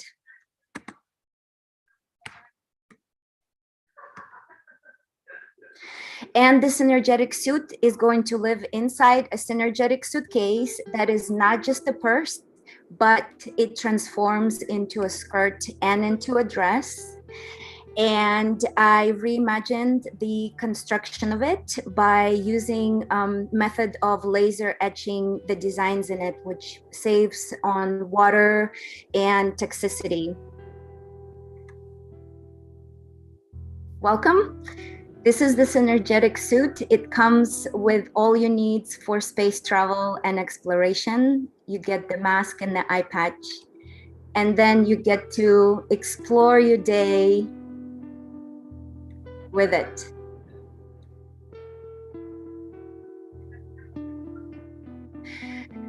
So I leave you with this. Is your clothing helping you face the world and deepen your connection with it? Is it gifting you space to play? And which synergetic suit will you consider wearing today? And I will leave you with the last thought that all times live in our bodies, and our bodies are bioenergetic processing record of our past. And research showed that our heart knows up to 20 seconds ahead of time when something will happen. So we can conceptualize our way into the future all we want, but the way into the future, in my opinion, is through the heart and through feeling and through building an experience of trust. And trust to me is an experience of allowing ourselves to feel. So thank you for being here with me for this journey. Thank you, Natasha. Talia, that was great. That was fabulous. There is so much interest in fashion in the design science studio. We have Melissa Lockwood and other people. My own project. I'm your great Aunt Melba. My own project is developing green screen fashion so that everyone on Zoom won't have to buy new clothing every time. They can just kind of green screen different kinds of clothing. I just really think you've done great, and carry on. We're launching this ship. Mel, I love your green screen fashion collection. It's super radical and I cannot wait to see more. Okay, we're going to turn things over again to Jurgis. Jurgis, if I was 20 years younger, or 30 years younger, or whatever, Jurgis, you'd be the one. I just wanted to say something nice to Tashka, especially because I really understand how difficult, to Natalia, you know, the whole thing is called Natalia. I really understand how difficult it is for an artist to come down from the summit of their own knowledge and success and acceptance within an industry to look for new ways of really reinterpreting what the craft is itself. And it's not easy. It's not easy. And I really appreciate the work you're doing. And I really, as a co-creator, fundamentally, I resonate with that very deeply and I empathize. I understand your journey. And thank you for going in that direction. And I hope those kind words might get me a discount if you ever, you know, I'll promote you, because that's what, you know, regenerative collective hippies do. They promote one another, right? Just make contact. Right. Okay, there we are. Beautiful. We are not alone. We are not alone in our efforts. We are not alone in our power of creation, belief, and all these beautiful things we are creating. We are not alone in our desire to do something for the planet, and we are not alone in the tools we are choosing. We are not alone in our discourse either. Regenerative thinking, regenerative design, regenerative agriculture, something that goes well beyond the studio. And it is always very nice when I lose my video right at a critical moment. And so I think that Mel, maybe, or Aunt Belva, can you be my voice right now because my video has gone? Can you be my avatar right now while I say something smart? Yes. Because right now it is time for me to I hear you. But mute yourself, mute yourselves, mute yourself. Because right now the time has come for us to introduce another group of human beings that are changing the world. They're also friends of Bucky and his amazing philosophy, ideology, and design practices and ideas, yes indeed. And so for me it is right now a pleasure to introduce the people from Rebuild. They are going to be with us currently. So let us receive them with open arms, with open arms, with open arms. And Nicolas is here. Are you defecting to Rebuild, or are you not? Are you polyamorous when it comes to regenerative hippies? You tell me. I am a bit I must confess I am a bit polyamorous, and this whole year I have been working on the weekends on this parallel project called Rebuild. So I'm gonna bring on stage the rest of the team. Benz, can you help me bring here Anton and Sam? Hello, hello. Hello. Hi. Hi, and Annie. Annie is with us too. and I believe we have Anton over there too. Yeah, so this is the team. We also have Victor, who haven't joined yet, but hopefully will join soon. And you know, when the pandemic started, I thought how you know, Bucky used to say that everybody should be a trim tab, and a trim tab is the smallest part of a plane or a ship. Is what's in the plane on the wings that makes the plane shift, and in the ship is the thing on the back. And so the trim tab is the smallest part of a system, of a mechanism that has the greatest impact. And so I started thinking, what can I do? What can I do as an individual to make an impact? And I thought, like, what are the two things that I deem or I think will be more necessary? And one of them was stories, stories to change the world and imagine a better future. And out of that, that's why I joined the Design Science Studio. And the other one was like, well, we're gonna need a place to do all this. We're gonna need a place to just like be our best selves and be nourished and gather and get together and find a spot where we can, as we were saying yesterday, practice ontological design and create a place for everybody to think better and to gather. And that's where at that point Anton and Sam and Annie and Victor were thinking about creating something around regenerative village building. And so I joined the team, and we've been working hard to put together an event called Rebuild. And what Rebuild is a village building gathering for everybody that is interested in a new way of living and a new way of getting together and a new way of organizing, and that are actually doing, you know, walking their talk and doing the thing. And we're gonna have an incredible array of talks and conferences. It's gonna be really exciting. Go ahead. And so maybe just before we hop into all the talks, we wanted to just have you imagine a little bit what the future looks like, what the future, and say, imagine, everyone just close your eyes and take a deep breath.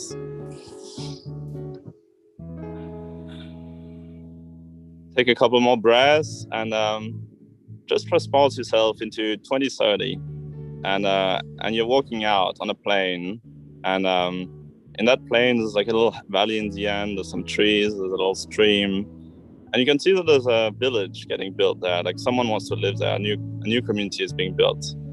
And so I want you to imagine what's there, what does it look like, how do those people live together, how do they create, what's value to them.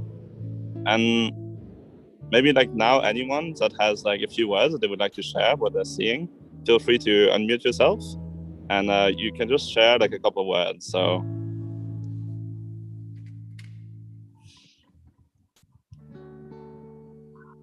To me, I see like nature. What kind of nature? I said people living in harmony with nature. Ah, nice. I see a lake. A lake, nice. I see a village of Yeah. Go ahead. I see a village oven, circular oven in the middle of the village. Beautiful. Can you smell some bread too? And I see this kind of dome that has a dome on top of it and a dome on top of it, a Buckminster Fuller dome on top of dome with decks all around and so vistas that and lots of windows in all those triangles. Amazing. Can you hear me? I see harmonic resonance and a lot of joy. Amazing. I see bouquets, buildings that look like bouquets of flowers, and crystal clusters that look like geodes, and honeycombs upon honeycombs, and all within a great garden. And it's a garden everywhere you walk. Aho.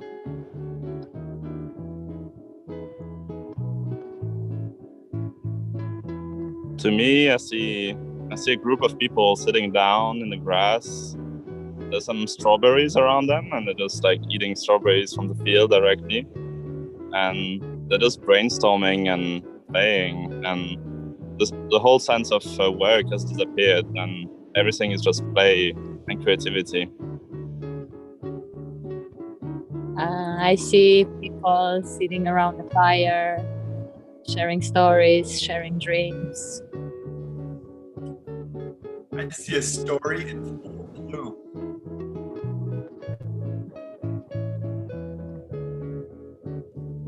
I also see heaven on earth. I see a lot of outdoors art to explore. Beautiful. So if you have any more wishes and things that you'd like to see, we invite you to write it down in the chat. And we're going to move on to presenting a little bit what we think we need in order to build this paradise. And what we think we need is a lot of people building those new cities and finding out ways to organize each other in a new kind of city. So I'll leave it up to Nicolas from now. Thank you. Thank you, Sam. That was beautiful. Yeah, and like realizing that the village building movement that is emerging as well. We've been talking a lot about emergence and this feeling of the Regenaissance. What's emerging is a will to rethink how we do things, right? We're talking about the redoing things, and that's where rebuild comes from. And this is not only about building eco villages or communes out there. It's also about rethinking for what we use our front yards that are now used just for grass, and they could be fruit gardens. And it's rethinking how we relate to our neighbors in these very, very isolated units that we have created, where you only relate to your family and you don't even know the name of your neighbor. And it's about it's about what the other day I had a friend that called me and she told me that she had a nightmare about like an abortion and whatnot, and then she did a healing ceremony, and what came through is she was like, even if I get pregnant, it's okay. It's going to be okay because I'm so supported, and I will just raise my child among my friends and they will all help me out. And I think that's, very much what, rethinking the villages is about, acknowledging that you have a support system of people that will help you and support you for whatever you need. And whenever you need a meal or you need somebody to help you, just put a nail in the wall. And so maybe Anton, you can walk us a bit through how we have put all of this together in a practical way and invite people to come and play. Cool. Well, I think we're in a very unique moment when, I mean, this idea of going out into nature and building community has existed for a very long time. But I think what is unique right now is that a very, very kind of new group of people is kind of being drawn to this idea. People with access to resources, people who are kind of building technology as well. And I think this opens up a door for completely reimagining what the eco-village could be. And not just from a kind of spiritual and kind of emotional and community perspective, but also from a business, real estate and infrastructure perspective. And I think that kind of a collision between these two worlds of property, real estate, finance, with this wider movement of living in harmony with the earth is really exciting. And I think that's what we're trying to do with Rebuild, is kind of bring these two worlds together into a conversation, and also to connect village builders from around the world. So what we've tried to do is kind of reach out to quite a kind of practical mix of people and organizations and communities. And I think at the core of all 5 of us that started this a year ago, we're all working on our own projects in our own parts of the world. And yeah, kind of the website says it all. We're trying to hold a very practical conversation, not just about the dreaming, but actually the building and manifesting, which actually goes quite deep into natural capital, into how to acquire land, how to transform it, how to not just nail the community side, but also the business side that will sustain it. Yeah, we've brought in some really wonderful partners. It's an experiment to do this online. We initially thought of kind of gathering 150 people in Portugal, which we'll still do. Yeah, I think if you... And there's going to be a lake, by the way, a beautiful big lake, and it's on the land of waking life. So we invite you all to come and join us. And I guess that the thing that I really think is super important is that we don't just deal with this idea in the abstract, but we are dedicated to the detail. You know, there's so much complexity that goes into making these projects thrive and making them work. It's studying real estate, studying agriculture, studying the legal side and the planning side. And there's so many interdisciplinary skills that are required to actually make a village happen. And we're starting to move away from just thinking about the home to thinking about the village and the interrelationships that happen and the kind of complexity of that. And, you know, one thing that's I found really powerful is having this conversation with people from across the world. The freedom to just exchange ideas, share learning, and actually grow in my thinking and understanding, I think is super important. So Nico, if you scroll a bit further down to the kind of partners and sessions, yeah, we've kind of tried to gather everyone that's looking at this problem from a slightly more kind of new age tech perspective. So James Elrich, who was involved in, or Ehrlich, to slightly update that text in their table.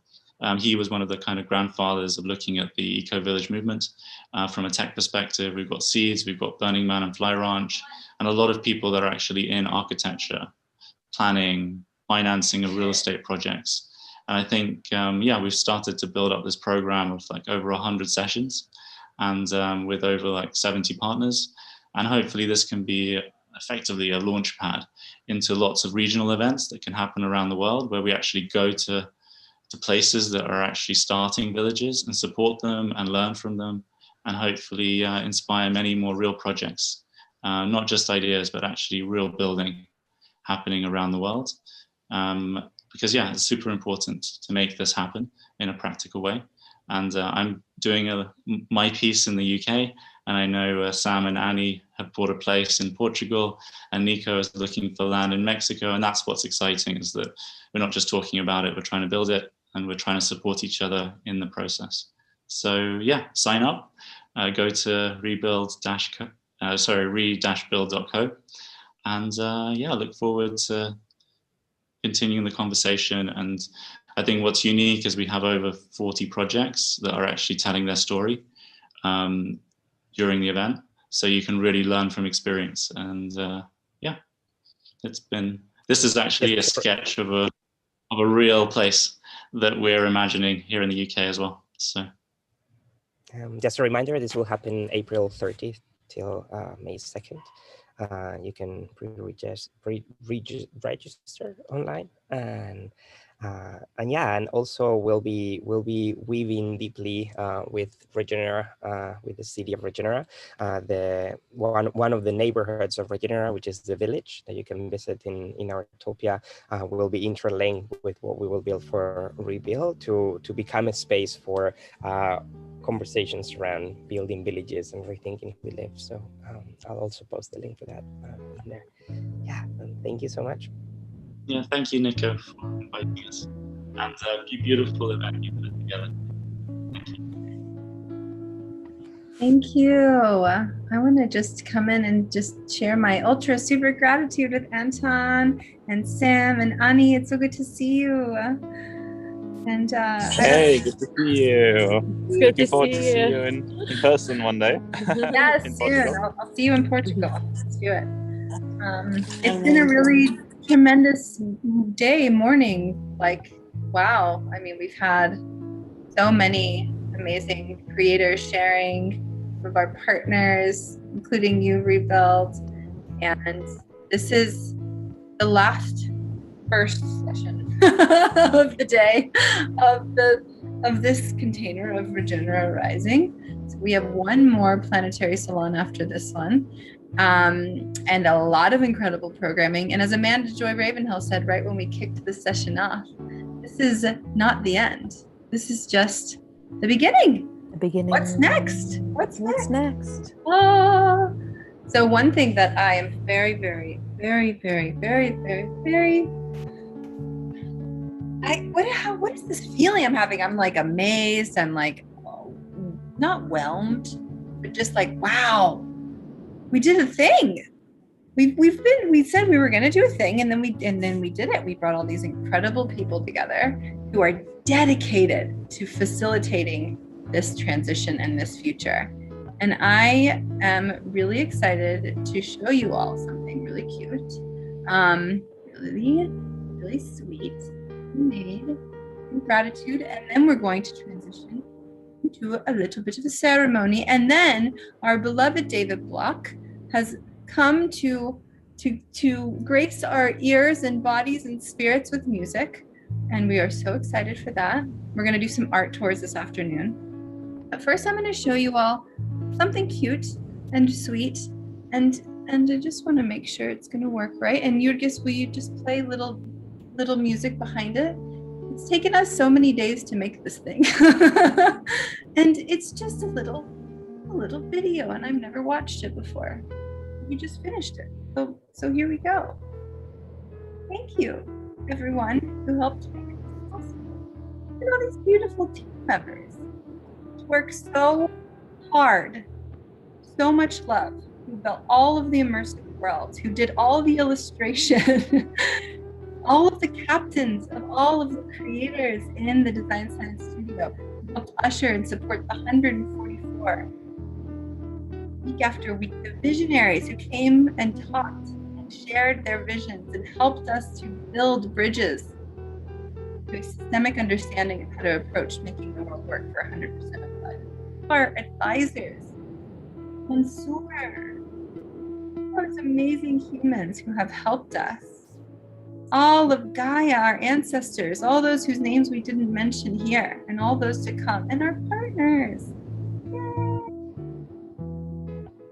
I just wanted to share this little gratitude slide real quick. And we'll keep sharing it a few times throughout the day. Holding space for all of those who came together. Now, Jurgis, my dear. Yeah. It's amazing because there are themes which are recurrent, and one of them is creating a vessel in which we become not only better people, but we create better realities which we can extract. And so although that is already occurring amongst us, we thought, actually Roxy thought, and I agreed, that it would be very beautiful to do a ceremony where we actually reflect and accentuate those feelings, those emotions that we have here after this whole experience, that we acknowledge what has changed, that we acknowledge what we're looking forward to. And as I mentioned, our theme for today is belief. It's belief, the power of belief, and how that affects creativity, how that enables us to leverage creativity to envision prototype outcomes we would like to see in the future. But I know that Ganga can say that which I just said, more eloquently and be with a lot more intelligence and insight. So I'm going to continue strumming my guitar and let her explain what that really means. Thank you, Jurgis. I just want to say that this moment is a testament to the collaborative nature of this studio, because just a few hours ago, I got a download of what Jurgis has been synthesizing and understanding throughout his incredible weaving of this incredible experience this week. And he and Roxy shared it with me, and I ran it through my brain filter. So I'll share with you a little bit, and then we're going to open up some interactive opportunities for us to hear all of your voices and your experiences of vision and belief. So the first element is our belief in one another collectively. And there's this really unique potentiation that happens when people come together in the spirit of collaboration, and each of those people have worked deeply on themselves to activate their capacities, their potentials. And when we come together and we understand where my skill set ends and another person's begins, as my partner Olivia Goodling says so often, where my skills begin and yours end, that is where we meet. That is where our possibilities are able to meet. And so from that place, we can access uninhibited imagination. When we know what's possible, because we have all of these collaborators with all of these skill sets, all in the same place working together, we have uninhibited imagination. It is so powerful. Yeah. The second piece is outcomes. We can believe in the outcomes of our visions, of our imagination, when we know how to practice, when we have the skills and the systems through which we can practice, not only envisioning the future, but backcasting, as one of our amazing visionaries, Tony Patrick, taught us. Backcasting, what are the policy changes? What are the choices? What are the collective actions? And what is the thing that I need to do today to move me toward that future? We can believe in our outcomes because we have these processes that not only enable them, but they can allow us to ensure those outcomes if we collaborate actively, proactively together. And so then there's this one other piece that is so important, which is our belief in one another, not just as a collective, but our belief in one another as individuals. And we live in a world where it's not easy to trust people. We have all the evidence in the world to tell us that people are untrustworthy. But the more we connect with one another with integrity and from our heart, the more we can step into that experience of belief in one another as individuals, as well as one another as a whole, as well as what our outcomes are possible from the work that we do together. And that happens through the beautiful language that Mark has brought into our lives, the language of beaming from our hearts, beaming as if we are trees, beaming all possibility out into the world, beaming from our hearts, our visions of the service that we can offer to the world and to the collective of our visions. So with that love and just beautiful layout that you, Jurgis, you synthesized this, I'm just the messenger. Our belief in one another collectively, which allows for our uninhibited imagination. Our belief in the outcomes that are possible, which is because of our ability to envision and enact the future. And our belief in one another as individuals, which happens from our speaking from the heart. From this place, I invite you all to have your voices heard. And this is the wrong slide, just one second. So you are invited on a journey to have your voice heard now as we complete this moment, this week, this beautiful week that we've had together and the months that we've been spending together as a collective. So go ahead and take out your phone or open up a new window and go to ahaslides.com/voices, or just scan the QR code with your phone. And we are going to bring these things together. So. If I may Yeah, add absolutely. something, you know, if we're talking about the power of belief, some people think that it's crazy, kind of woo-woo. No, that's not no woo-woo. No woo-woo here, no woo-woo. If you thought that God was gonna solve your problems, or that it was gonna be some charismatic guy or gal, well then perhaps you can call that woo-woo. No. What we refer to when we talk about belief is that we believe in each and every one of you with these special creative superpowers, yeah, to project into the future beautiful visions of light, yeah. And you can project from the heart if you give yourself a chance. Here you will be heard. No one will laugh, and if we laugh, it will be with you and not at you. So what we want to do right now is basically allow you to put everything your heart right now asks you that may possibly serve this space, that may possibly serve others. Listen to your heart, listen to your heart, listen to your heart, listen to it, listen, listen, listen. Be still. Close your eyes. Be still. Be still. If you listen long enough, be still. It will send you a message. Be still. And if you don't find the message, be still. Give it a little more time. Be still. Be still, be still, listen, be still, listen, listen, listen, then,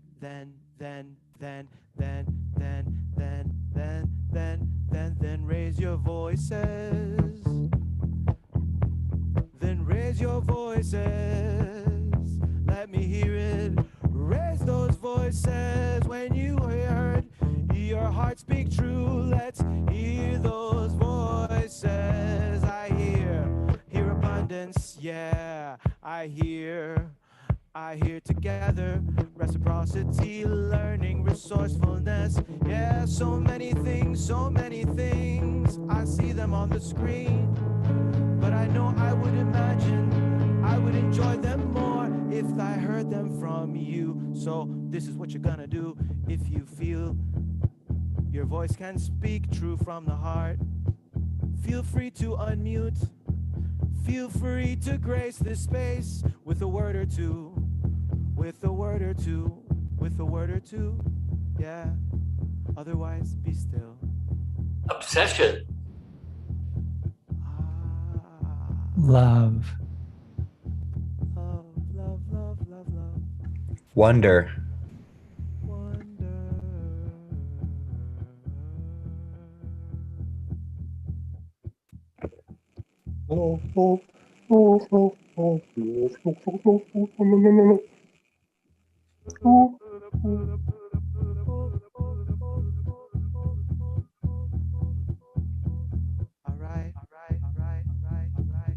Communion. Sorry, I interrupted you. Repeat. Communion.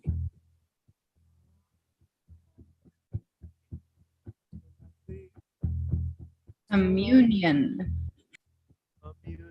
Communion. Funny and fun.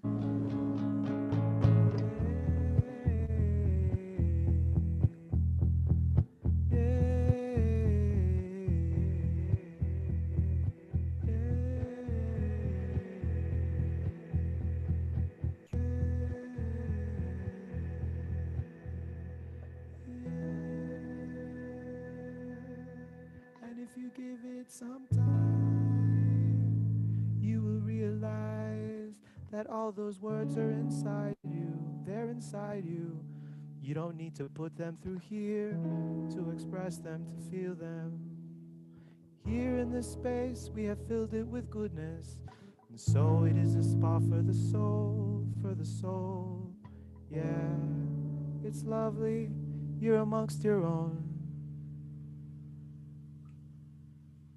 We're still. But now the time has come to raise our voices, to put those hands to work, yeah, to raise those voices,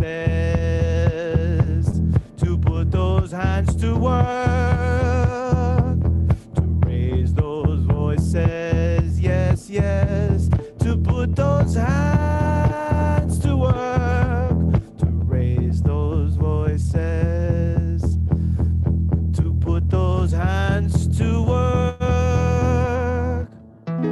'Cause we believe in every one of you and what you're doing, and we believe that the message inside is clear. We have undergone a process of homogenization, yes, about which perhaps Ganga can say more.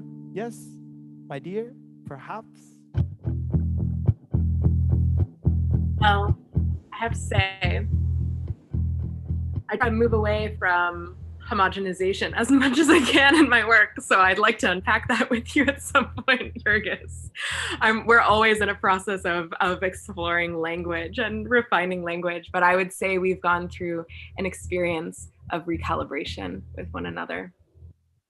It's beautiful. It's beautiful. And it's beautiful to see what you all have been populating here. What outcomes for the earth and humanity are you moving toward from your experiences this week? We want to hear your voices in every possible way. And it's so beautiful to see that core element always in the center. And last week when we began, that core word was love in almost every single one of these slides. And today, this core word right here, the word that is most used in this word cloud, is regeneration. And that's beautiful because regeneration means so many different things. I feel we've been recalibrating our understandings together to understand all the vast dimensions that are possible with regeneration on so many different spectrums, so many different possibilities. So please continue to share your voices and have your voices heard. And we'll move into the last slide, the last opportunity for this in this moment, for you to beam your heart, whether it's through sharing your voice or sharing on this slide, or also sharing as you move through the rest of your day and the week to come. And there's so much more richness coming up the rest of today. But as we move forward, what is beaming from your heart? What is your heart wanting to express in this moment in service to our collective visions? Jurgis, will you bring us back to the heart? All right, let's bring it back to the heart. Let's bring it back to the heart. Let's be still and listen.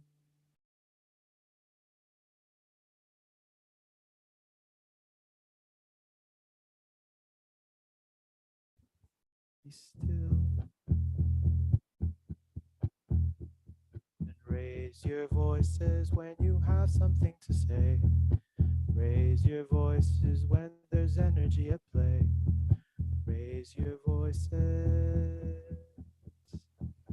Raise your voices. Time, if I may, to share something that just happened the other day that I can only explain with you all here, because you'll understand this sense of beaming that's going to bring a tear. I can feel it coming right from here, but mostly from here. The other day I was driving after our session. I had to leave this space because my head was all over the place in each and every one of you. I got a call from a very dear friend of mine, actually my girlfriend from high school many years ago. And she got on the phone with me. And she started talking and I had to stop her and I said, Stacy, why are you calling me in this very moment? Why? I have to know why now. She said, I don't know. I just called you. And I said, well, Stacy, I think I know why you called me.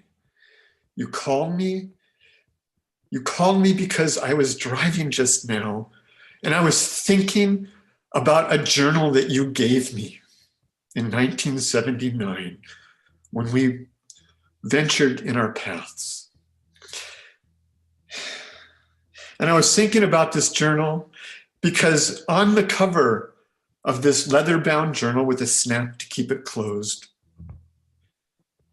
was a floating castle. I kid you not. A floating castle that contains the genesis of the Leprechaun story. And here we are in Regenaissance and this Regenera that I didn't create any of this. I just showed up in this floating city to tell you this story, this very moment about being from the heart. It's true.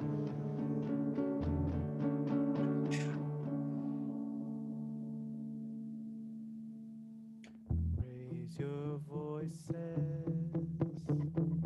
Raise your voices, raise your voices, raise your voices. I would like to ask everybody present on this call, wherever you may be, to enter a state of collective vibration. You can start from your buttocks, you can start from your feet, you can start from your head or your eyebrows. But know that this vibration rings pure. I am not a scientist, but I believe in scientists. I am a creator, and so I believe in good intention and well-expressed art. I believe that we can manifest blessings to all, and that is the best way I can express my gratitude for everything that has happened here. And I see somebody's pulling out their instruments, that's the right thing to do. I see somebody's dancing, that's the right thing to do. If you give your voice a physical shape, the effect will last longer. If you give the emotion a little bit of a dance, it will stay for longer. Raise your voices, give it movement. Raise your voices, give it movement. Raise your voices, give it movement. Give it movement, give it movement, give it movement, give it movement, yeah. Tina. What, Roxy? I want to share, Jurgis. I know from water flow dynamics that once a spiral starts, it cannot be stopped unless it comes to a full stop. And I think we were spiraling downwards. And I believe that the pandemic was a full stop in collaboration with everything, nature, creature, space. And coming together, I think we have started the slow push to push the spiral upward, to push it upward where it won't stop. It will accumulate more and more of us, pull more and more of us into its wake, and create an upward spiral for all of life. That's our dream and our goal. And finding each other together, we're at a tiny tip of the funnel and we're pushing so hard, but we're doing it together and it's starting to spin. And we can all feel that. There's no way we can't feel that. So we know we're on the upward spiral. It's amazing. Thank you all. Ria, can you show us that, Gina, show us that movement. Show us the movement. Show us the movement. Is this the upward spiral movement? This is the upward spiral. Yes.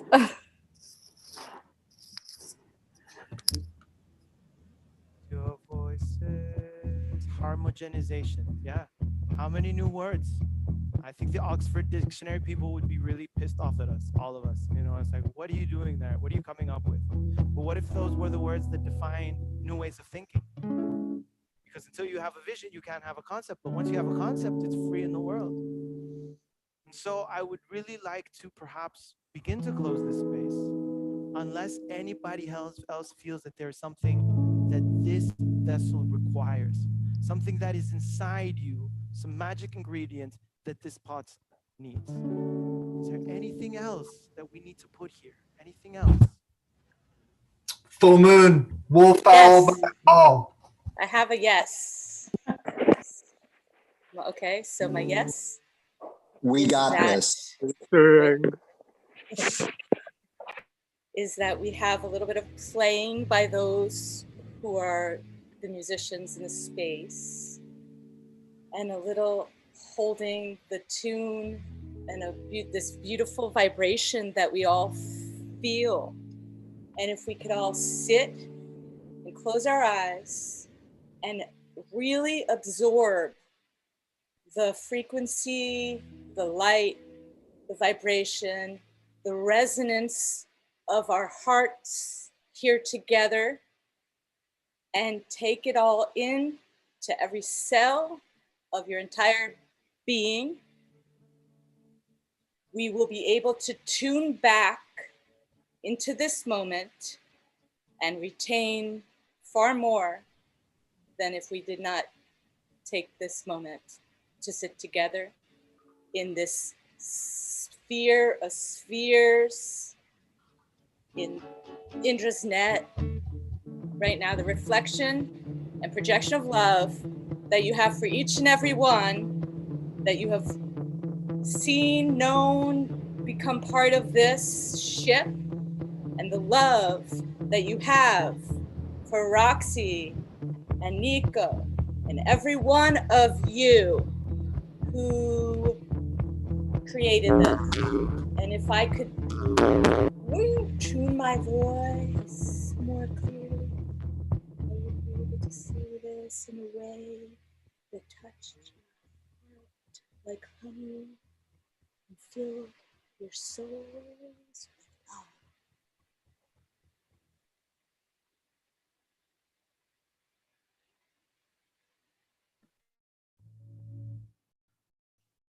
You may not believe, but if you don't put your hands up, you will not catch it. I'm going to send you all my blessings, and I expect you to receive them and send them back.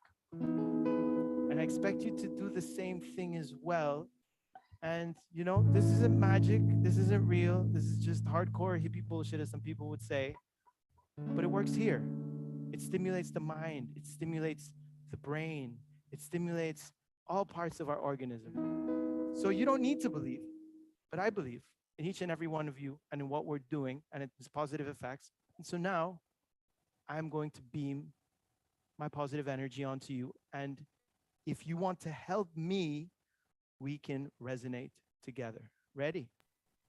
1, 2.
We have to go like this so the energy doesn't.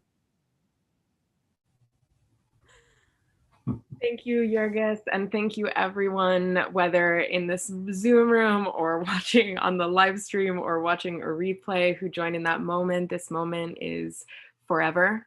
This moment is eternal. This moment is so beautiful.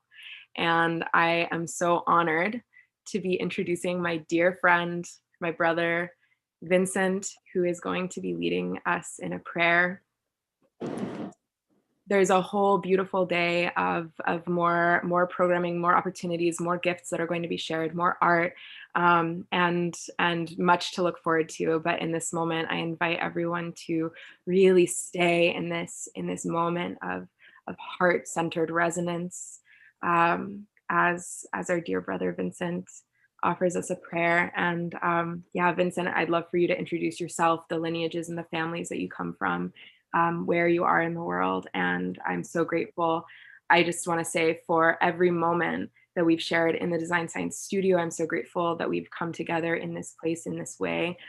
This friendship, I know, is going to be a lifelong friendship. And from the first moment we connected, I just knew that you were a lifelong family member of mine that I was so happy to have been able to meet. And you have taught me and you've taught us so much. I'm so grateful for all that you are and all that you do in the world, and so grateful that you're offering this with all of us today.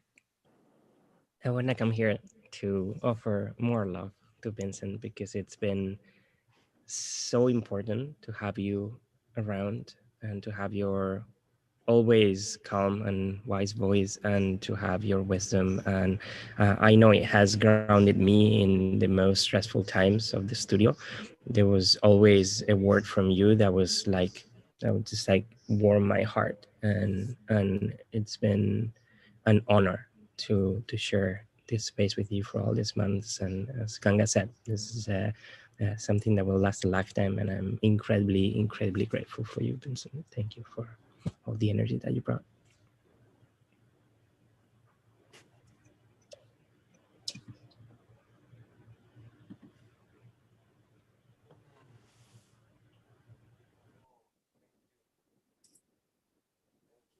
You guys hear me? We can hear you. Yeah, we just lost your video though, Vincent.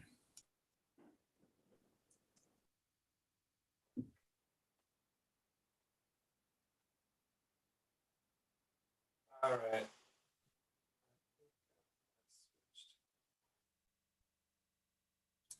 Do you want to try exiting and rejoining? Because we're think I'm good. We still can't see you. Okay, so I'll just exit and rejoin. Yeah, let's try that out. Okay.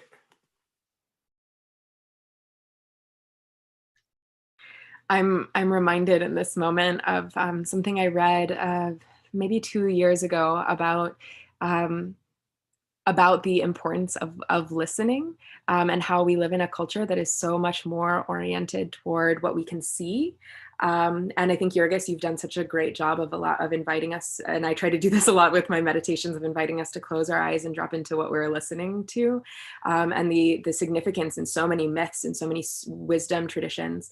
There's often like an element of blindness and not seeing that is present in some of the wisest people, and I think that the implication of that is that there's a deeper listening capacity. So that was the meaning that I just made of Vincent's video feed dropping out, but we could still hear him. So hopefully we'll be able to see him, but if we can just hear him when he comes back, I just invite us all to step into that place of allowing ourselves to listen more deeply, not only to what's coming from our devices and from the hearts of our peers in this space, but also listening deeply to our bodies, listening deeply to the planet, listening deeply to all of the living systems that we are nested within. So that's the meaning that I just made of that moment just now.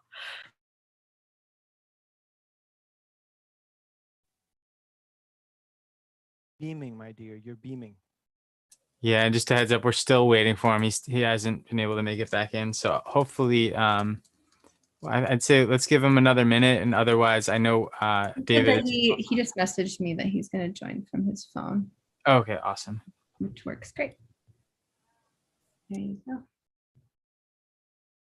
Yeah. I still hear the vibrations. You still hear the vibrations? I Yeah. still hear the vibrations. I'm still bouncing. Yeah, music's in my head. I don't need to hear it here. Here we It's go. funny because Feel it. it's actually scientifically proven that music, only a percentage of it, this is always finished. There's a percentage of it that is from outside. Vincent's back. Yes.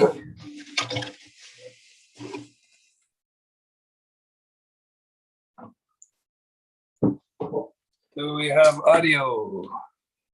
Yep, we got you loud and clear. Okay. I won't need the headphones. So I'm gonna try to say good morning to everyone, wherever you are. I introduce myself as Vincent, but also as Golden Eagle Eye Man, my ceremonial name. I was born in Jokjage, Montreal, and traditional Huron and Algonquin lands, to a French-Canadian father and a French-Canadian mother with Huron-Wendat ancestry from Wendake near Quebec City. I stand beside my wife, Jessica, Star Woman Latutsalas Barudin. She has Kwakwakiwak, Kwagyoth, and Kwayutnis lineages, as well as Ashkenazi Jewish from Belarus through her father. And my daughters, Lila Starlight, a little deer, and Maya Sequoia, 2 rainbow girl. We live on this land of the Kwakwakiwak on the Namgis First Nation reservation here in British Columbia on Vancouver Island. And I could go further into that, the positioning of myself, and I'll have to wrap it up there for interest of time. It's hard. I can only see myself. I'm gonna try to see other people. There you go. So I spoke to Roxy yesterday and this morning, and we discussed the possible ceremonialization of this critical stage we find ourselves in. And I quickly connected this time in the evolution of the product of the design science studio, this Regenera. And I thought it'd be fitting to give it something of called a walking out ceremony, which is basically when a little one reaches 1 or 2 years of age, they're ready to take a next step in their growth, but also the people around are ready to take on new responsibilities in fostering that young life. So I'll start with a quick song called Grandfathers and the Grandmothers. Nimosum is grandfather and the Kumis is grandmother. It's a beautiful song. It's very, very easy to sing. So anyone with a drum, I really encourage any one of you to sing along. It's a very easy song. So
So the reason I sang that song is to first call those ancestors, because without that history and that past and those old roots, we can quickly lose our way and forget where we stand.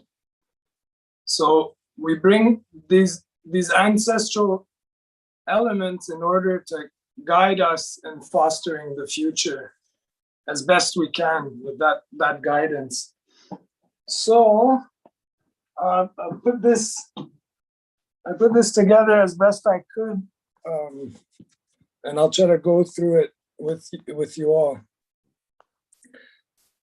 Together, we've given birth to a beautiful being, non-binary, made up of stardust and ions from all human nations, expressing in infinite ways the Regenera has reached a point of transformation worthy of a ceremony to firmly anchor ourselves into and within this movement. The child saw its earliest development surrounded by song, dance, and love. Regenera has reached a point of transformation. We will first cleanse ourselves so we can witness this sacred transformation with a clean mind and heart, and we give thanks to the sage for the purifying medicine that it provides. I've blended 3 different sages, one of which we picked ourselves, and 2 others that are one from Navajo country and the other from Saskatchewan. The reason I put 3 types of sages is I want to bring diversity in that smoke. I want to bring depth, and I want to bring the collective experiences of each and every one of those plants. Each and every drop of water that nourished those plants that provide that healing smoke. The bees that flew around and landed on that plant to pollinate it and to promote that reaction that gives it its sweet smell. The first doorway, the eastern direction, has been beautifully traveled. Regenera enters the doorway of the south. We orient ourselves to the south, to the midday sun. Regenera is a living system of itself, and with this in mind, having recognized the beauty in its growth and development so far, we shift our focus to the next stage in its sacred and magical existence. The early childhood is a stage of deepening connections with its relatives and expanding expressions of its inner self, and also to experience wonder and exploration of the cosmos. We will look to continue to support our beautiful baby Regenera with this in mind. New challenges are ahead, and we humbly ask for a clear path. Our prayers and good thoughts will limit themselves to the next short while, as we couldn't possibly give a prayer that handles the complexity of the entire future. Instead, we focus our simple prayers on the next short while until we gather again and honor the following cohorts in this way, and take time again and again to honor the next transitions, next one being teenage. We will do something together. I'll explain first and then we will begin. I ask at this time that each and every one of you now place their hands together. I'm just going to ditch my little text here and go off my heart. Place your hands together like this, and we're gonna reproduce something I did for my own child in her own ceremony like this that we had in a teepee. And it's a gesture that symbolizes the collective, communal sharing responsibility towards what we have created, what we have brought to life. We will each take this beautiful baby in the form of the Design Science Studio logo in our minds. We will visualize it as a bright, glowing, gently spinning in the direction of your choice that is full of energy and that contains every single thought, every single vision, every single wish, every single emotion, whatever it may be, every tear, every bit of laughter, the totality of everything we've ever created, the total potential of this magical newborn life that has grown a little bit to show us more of its potential and its beauty. we will each take this and pass it to the next person so they can share in the blessing of holding this sacred thing, but also in accepting the responsibility. So we can just move your hands as if you accepted it and swing it over to pass it to the next person. These things are not ours, and this floating object does not touch our skin, for we must reserve a little bit of distance for its own self to manifest naturally and organically. Our seedling has planted its first beautiful little roots and is ready to enter the stage of vegetative growth. It's going to create nodes, it's going to expand, it's going to grow and learn to position itself to the sun, adapt to the wind, the changes in temperature, and everything that needs to be dealt with, it will learn. We're going to let this beautiful little baby Regenera, leave our beautiful studio space and the virtual space we've created together and take its first flight into the universe, because we know it's going to come back to our loving home that we've created. But we're gonna let it grow the way it wants to grow, and we're gonna honor the sacredness of that process. I'll quickly finish by showing a few little special items on my altar. I have a mother with a baby in a cradle, and this represents the structure that we provided for that little baby in this time. And we really need to celebrate, thank ourselves for what we've accomplished so far, and put our best hopes for the future. I believe I will finish by saying I was joined today by my friend, Mr. Sun. I just received him as a gift for my first design science project. And the school I did the project in is called Tlisalagilau, which means the son of the sun, the child of the sun. And I thought this is so close to what we've created here together. We've created something out of warmth and comfort, but energy and passion as well. I want to share this incredible pin. Some of you will recognize the Expo 67 Montreal World Fair, in which Bucky, our spirit guide, created the US pavilion that became, some would say, his most prominent architectural accomplishment. And this was worn by my mother, who's no longer with us. She was a young woman as a guide at Expo, a host. And I'll be giving this to Paolo for his magical connection to Montreal. And I thought it was really sweet. And I'll quickly close by sharing this tiny little eagle feather. I found this a long time ago, and we're gonna let this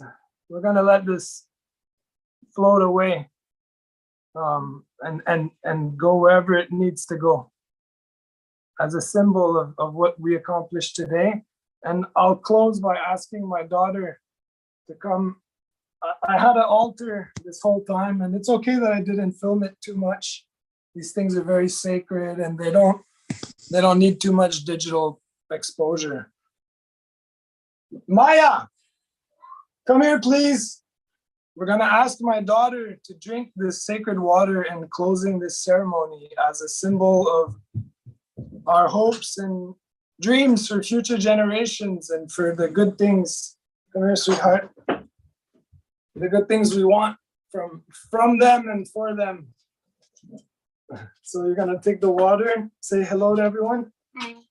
What's your name? Maya, and I'm 7 years old. Good. We're gonna ask you to drink this beautiful water.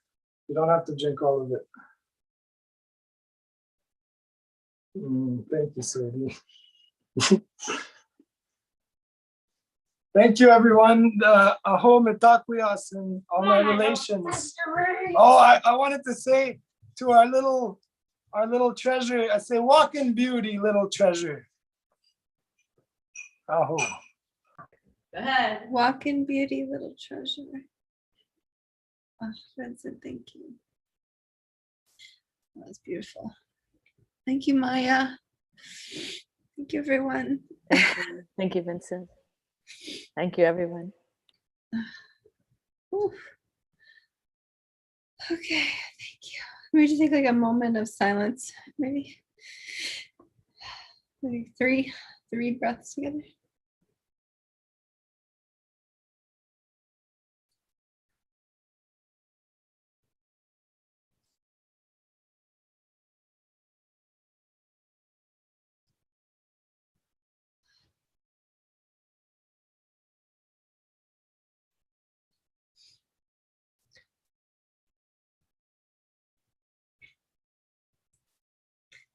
Thank you all so much for creating this container of honoring, of celebrating, of giving this gift of all of our hearts and spirits to the world together.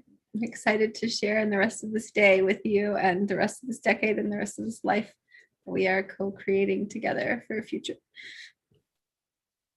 that works for all, and to help us integrate all of this beauty and wonder and magic, patiently waiting for the last 49 minutes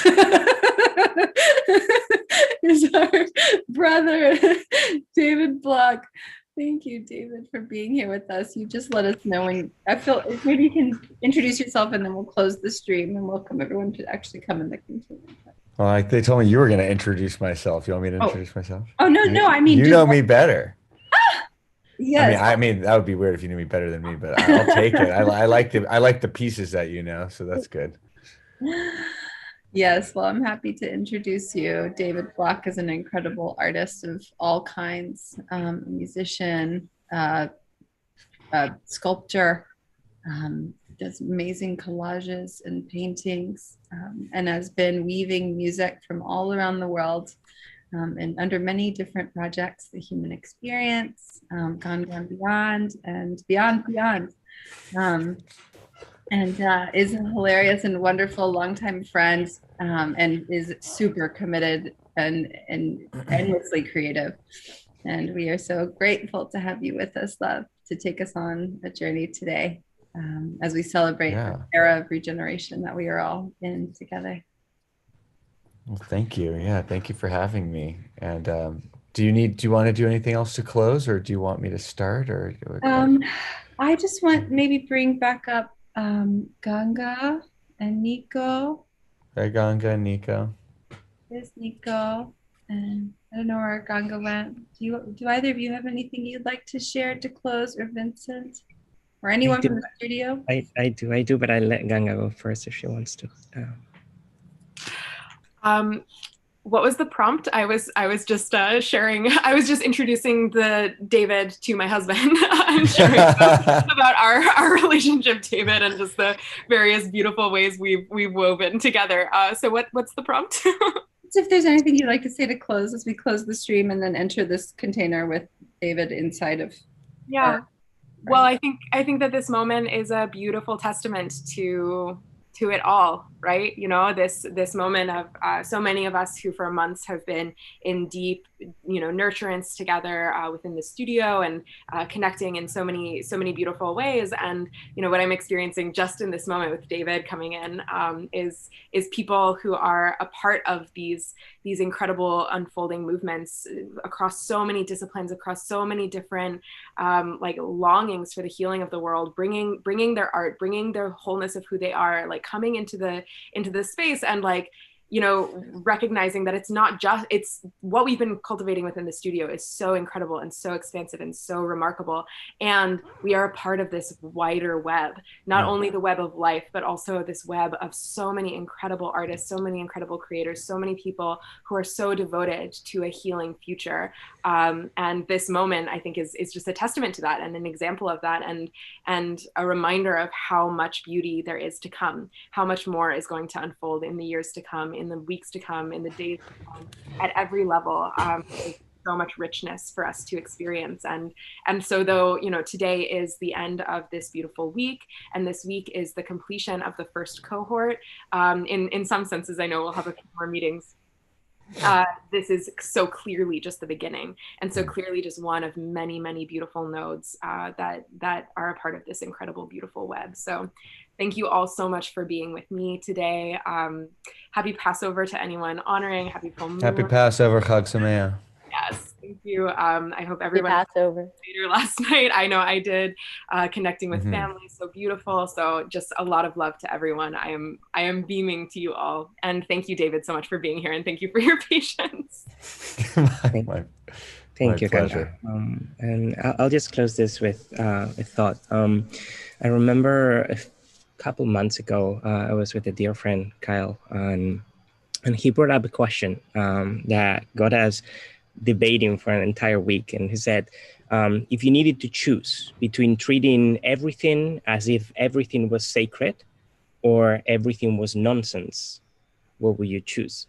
And we spent an entire week going really deep into this question, into the nature of this question. And I think our conclusion was that it's necessarily both. There is no way out of choosing one or the other, because everything is nonsense and everything is sacred. And I think what we have seen today is a little bit of that, of treating everything as if everything is sacred, treating music as ritual, treating voices and projects and sharings and prayers to hold the sacredness of life. And I hope you got to feel a little bit of that too. And it's not in the projects that we'll steward in the studio or the things that we will do. It's in the moments like this that we will create change. And I think, David, your music is a true testament to that. And so kick it off and let's continue the celebration. And we will close the stream and invite everyone also after David's set. Hannah's going to do